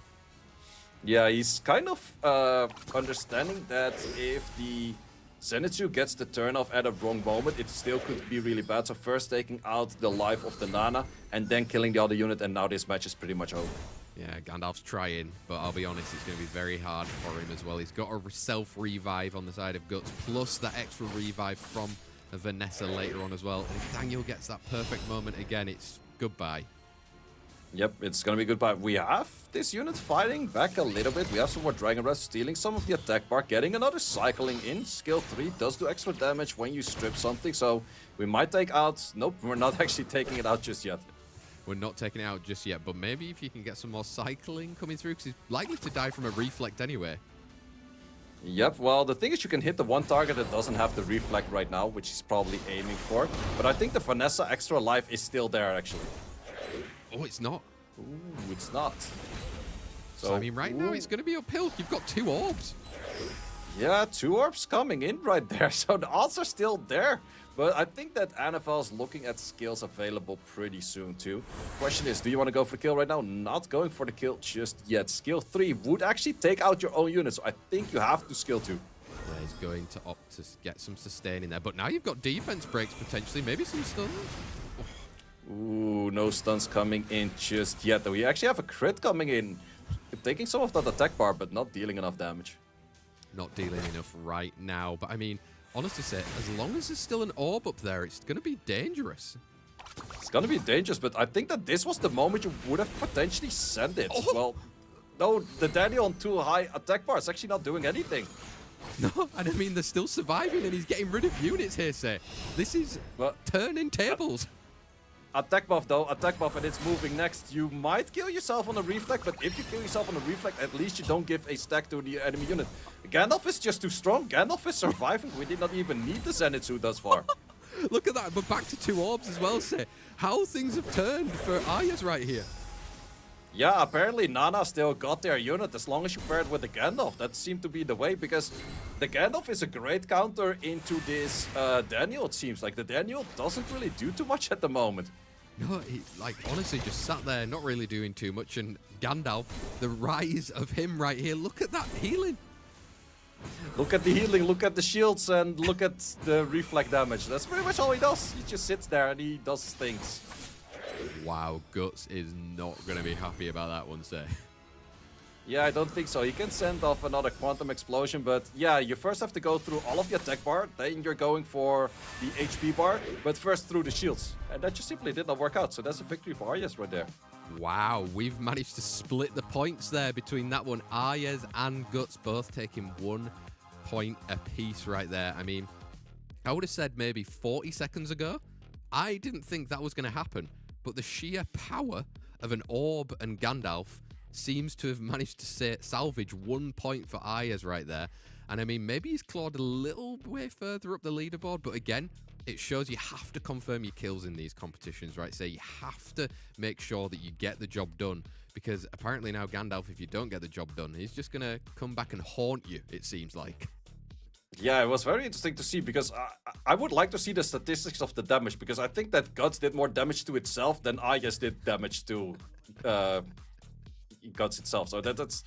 It doesn't make any sense. It does not make any sense. It definitely doesn't make any sense, but we're all here for it. Different types of fireworks. I wouldn't call that a firework of a big explosion that you watch like the quantum explosion, but just like a, you know, spinning wheel thing that you're like, oh, that's cool, but oh, okay, it's picking up speed and now it actually is working. There we go. 1 point apiece. We're currently 10 matches into our Summoners War European League at the moment, say. Wow. Crazy matches coming after this break. We've only had draws so far, but will that be the case in our last match of today? Malignant versus Obabo. Let us know in chat who you're looking to support. I think I already know the answer, but say, what do you think for these players going into this one? Is it going to be another 2-0 for Obabo, or can Malignant draft a little bit crazy and get a point? Well, I think that if Malignant plays normal, it's going to be a 2-0 for Obabo. If Malignant starts playing crazy from match 1, he's going to win either one of the two. I think that's what's going to happen. There we go. I mean, you've called it. That's a little bit of coaching, I would say, on the side there. Say, but what do you think is actually going to happen? Do you think it's going to be Obabo? I think Malignant is going to go for crazy stuff both matches. I'll give it a 1-1. Damn, sitting on the fence. That's what we like to see. No caster curse coming out. You can't call us out on that in chat. Here we go. Obabo wants a clean win. Then Malignant turned on the speakers. Now it's Meatballs versus Dirty Beats. And honestly, nobody ordered this combo. Let's find out. Pre-bans, Dark Zenitsu and Erechion being taken out right here. It's going to allow Obabo with that Vanessa as a first pick if he wants it. Yeah, let's see if he's going to go for first pick on that Vanessa. On the other side, Malignant is also a Vanessa player, so it's going to be more of a steal, but we're going to go back to his old style that he likes to do in previous seasons, Oliver and Yeonhong. Yep, going back into them, maybe actually playing normally, say. So let's see if that results in what is happening in our leaderboard right now. Currently second place Obabo, 11th place for Malignant. Let's find out second and third pick here. He's gone in for that Etna. We know how strong it can be. Not usually a second pick right there, but partnering up with more speed. Wow, are we going for a full contest? Seems to be very heavy on the speed contest, but I actually do favor the draft with a Ragdoll in this kind of style, because the combo of Obabo works super strong into the meta. But what Malignant playing right now is an old meta, which is actually very strong in its own right against those units that have a lot of crit. So I'm curious to see how this match is going to revolve. Let's find out. He's bringing 2 fire units to try and answer a speed lead with a Fire Megumi, and we've got in there the Velajul looking to get up some sort of immunity as well throughout. Oh, okay, that's a bit more dangerous. It's definitely a bit more dangerous right there, but so is that Gianna. However, I'm not too sure if a Gianna is that great of a pick, because it's either stunned by the Athna most likely, or stunned by the She-Ho, because I'm not too sure if your speed lead and Yeonhong are gonna survive. Let's find out if they do manage to survive in this one right here, and if Gianna manages to survive in the draft, or changing things up then for a Beelzebub. If you're going to kill a unit, he's going to come back and deal some serious damage. Who are you respecting? Well, in this case, with the Dark Demon, most of the time you have to ban a Vanessa, because you don't like to be fighting against extra lives. But is he gonna do that, though? Yeah, I mean, it's a speed lead. The higher speed lead he can take out. Obviously, there'd be the Fire Megumi in the backup as well. If you're on the side of Obabo, is that Ragdoll just too much if you're Etna or any of those other units come through? Yeah, I've been playing a lot of Athna back in the days, and the one unit you dislike the most is a Ragdoll. But we are gonna see the Ragdoll on the field, and we're banning off the only non-LD on the side of Malignant. Let's find out. Speed 33 versus attack. It's here, our Summoners War European League. Match 11, Malignant versus Obabo. Skill 3 of Obabo is actually known to be stunning above 50%, but that was actually below 50%, simply taking out that first skill that it could do. Yeah, managing to get both stuns in there on both of the units from Malignant that would love to have taken a turn right here. Can you look to try and get another one right now? Do you need to get rid of the attack coming, or trying to get rid of that Yeonhong? We're trying to get rid of the Yeonhong, but also we do potentially see how much damage is this skill 2 gonna do. It's gonna send it right away, but doesn't take it out. But now we have fast enough on the Yeonhong. You can start cycling turns. Probably you want to give that to the Zhongsheng Lao, because that is where your stuns are located. That is gonna give it to the Zhongsheng Lao. is not gonna outspeed it, but that skill 3 will do a lot of work right now on the Summer Clouds. Yeah, look, he's got all of it. Defense breaks, anti-cleanse. You can look to try and even get rid of a Vanessa slowly, so you get rid of that revive. Doesn't quite yet. All or nothing. All or nothing, that is the big question, but also all or nothing on the crits, because if you crit all 4 units, you're gonna be giving a lot of bar, but Obabo is gonna go for the all in the all or nothing. Oh, he's got all, and he's even got an additional turn from that Vanessa as well right now. Can look to try and get maybe cool times going in there. Wow, this could be a change of the tail. Could be a change of the tail. I actually would have liked to see Obabo go for a increased cooltime on that demon. If he landed that increased cooltime on the demon, he doesn't have to care about it anymore at all. But right now, it's still in the field, and you have to kill everything else before killing the demon in this pace. You do, and I mean, right now, you've got that skill 2 options. You're just going to be allowing attack bar to be gained, though, saying you might even kill that demon. Yeah, I think the skill 2 is a little bit too dangerous to send. It's gonna send it, it's gonna kill the demon. So anything you kill right now is gonna bring the demon back. We gotta keep in mind, if you kill it while the Athna just did an S2, you might get enough bar to yourself. Yeah, and I mean, right now, you're going to have a monkey that is going to have that immunity if you kill a unit. But he's going to be able to revive if he kills, and there's quite some easy ones. Yeah, there's a lot of easy targets right now, but also this seems to be an easy target. The only thing that Malignant is praying for right now is no additional turn on this Megumi to stun his own monkey. Yeah, he doesn't get it, but right now he can look to clean up right here. But Etna's coming soon with another skill too, sir. Oh, she's not. Yep. Oh, she's not aiming for the stun. Well played over there, but that is also the issue of the Dark Demon against the Vanessa. You had to force your kill on the Vanessa, whereas Vanessa was the least target you cared about for killing. But once again, all or nothing. We're gonna send it. We only need 1 target and did not get that 1 target. Didn't get it, so you are going to kill. Oh, that's a huge additional turn as well right there, say. But I mean, it's... Oh, and another stun! Yep, you simply needed those stuns. Malignant is actually playing this very smart, but now we also need a stun on the other side. We do get the stuns both sides, and we have an outspeed from this unit going into the alter ego, stunning it right there. Yeah, and look, now you can just send him going in for that skill 3, gets rid of a Yonhong, and Obabo maintains another win. He's only lost 1 set during the whole of this Summoners War European League right there, so wow. That could have changed a few times during that match. Yeah, it was super close, but it was mainly pivoted around that all or nothing. That all or nothing landing on 4 units and the Dark Demon having to send it on a Vanessa that was nearly already dead. Those were the 2 crucial points that gave Obabo the victory. Definitely did right there. Let's find out how they're going to play in this second set as well. Say, I mean, maybe we're going to see some crazy stuff. Maybe not. Let's find out if there's going to be some of those trauma bans coming in for the pre-ban phase. If there's going to be a trade of an Eretion as well right there. I mean, again, things can happen, but back to league rank number 1 for Obabo now. Let's see. We're definitely taking our time with pre-bans. Let's see if Malignant is going for the random pre-ban. Yes, once again. We're looking... Is that his way of getting his match more in his favor of RNG? Just pre-banning something super random? We've seen it before, and maybe we'll see it again. We're seeing Rauk and the Yonhong, and... Okay, dude. He's gonna win this one. Every time he does this is actually where it is in his favor. It is looking like the weird stuff, but it does work out for him. He's just locking in LDs and super fast. It's definitely not bad picks right there. Yeah, I mean, it's still a Ragdoll, Apata, and a Gianna. They're super dangerous when they can kind of come off together right there. Partner maybe with a hand, get a speed lead in there. And remember, if you're a Barber, you're facing up against this. Like, do you carry on with what you kind of want to play, or do you just have to kind of pivot into it? I think he's pivoting a little bit, but in a good way.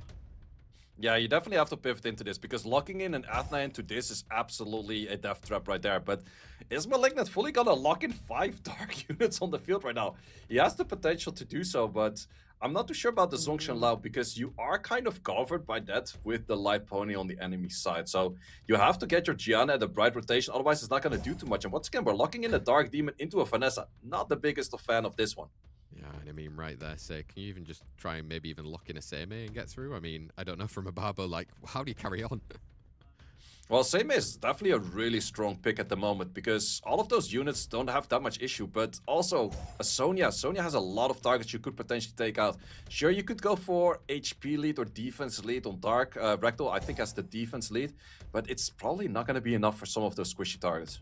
Let's find out. Sonya is banned out along as that Beelzebub as well. So we've got an attack lead versus a speed lead. It's Obabo versus Malignant. First versus 11th currently in the Summoners War European League. The last set of today. Over to you, Shiho.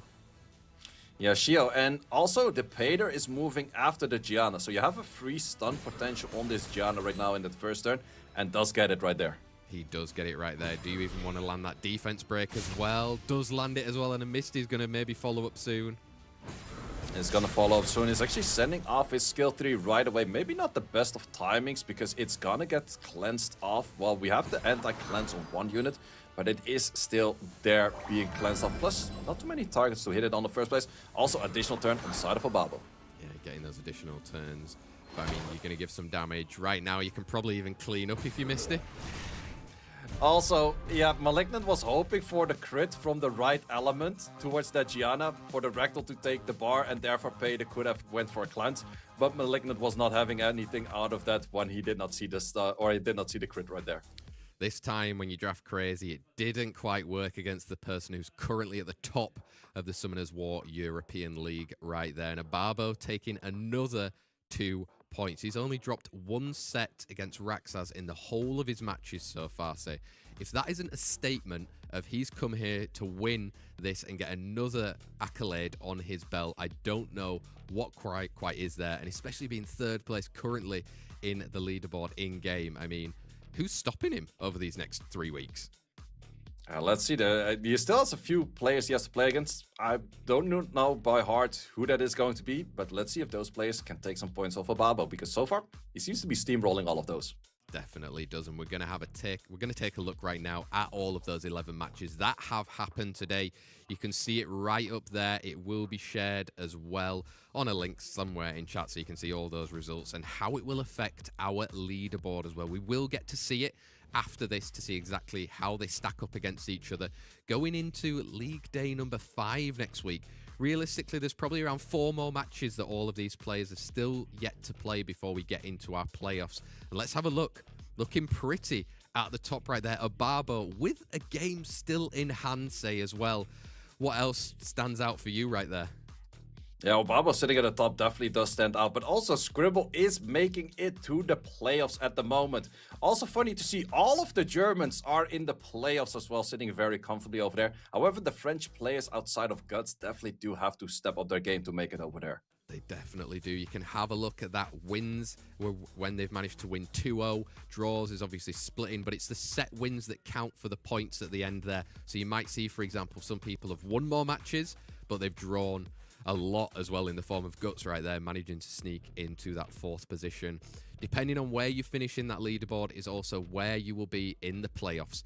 You'll have to play less matches the higher you are on that leaderboard, and that's exactly at the moment what Obabo and Pathics are trying to lock in so that they can just have a bit of a breeze on 4th of April. We'll see you there on a Saturday. Make sure you've got it locked in. We're still here, though, for 2 more weeks on the Wednesdays. We're always here, 8 o'clock on SmokeZz's channel or on the Summoners War Europe YouTube channel as well, bringing you all the action. We love having you guys here, and we love having you guys here so much that we're going to give you, again, another coupon. Don't tell us that we never gave you anything. We gave you 100 energy and 2 water scrolls this time. Let's go, Miles. Have we actually even seen a Miles in the European League this year? Well, it's the guy that's on the promo and flying around during the waiting screen. But outside of that, I think not that much. No, I don't think that much. I think let's have a look. Hopefully we can get some stats eventually to see what these guys were picking and playing. They'll be in the chat. Hopefully the moderators will have put in there the link so you can redeem that in-game. Let us know what you managed to win or summon, I would say, in those situations. Your 100 energy. Maybe you got a really cool rune from it as well. If you haven't used your Amiria's Look right now, make sure that you do. You want to use all of it just to get those extra rune quality through there. So, I mean, there's a lot still happening in the world of Summoners War. You've seen the announcement of the Tour of Europe as well. There's stuff happening all the way through from the Summoners War European League as well as our playoffs, and there'll be another stream prior to that as well. So it's exciting times right now, no? Yep, exactly. And we're also getting closer and closer towards the anniversary, which is always pretty hype. I guess relatively soon are going to be the announcement for where is SWC this year, because that's always pretty hype. So lots of real life events coming up soon. Exactly. Real life events and those ones online. Legend tournament. Maybe we see an Obabo already there. Make sure you're watching all of our guys who are streaming constantly, whether it's Say, whether it's a Scribble, whether it's any of the guys that are there, giving them all of the support. And I mean, Say, we're going to be here again next Wednesday, League 5. I mean, round off today. Give me a sentence. How was today? Reno. We want Reno. We want Reno. Maybe we do, maybe we don't. We definitely don't want more water, Gandalf, but I'll keep that quiet. But we'll see you guys very, very soon. Thanks for having us.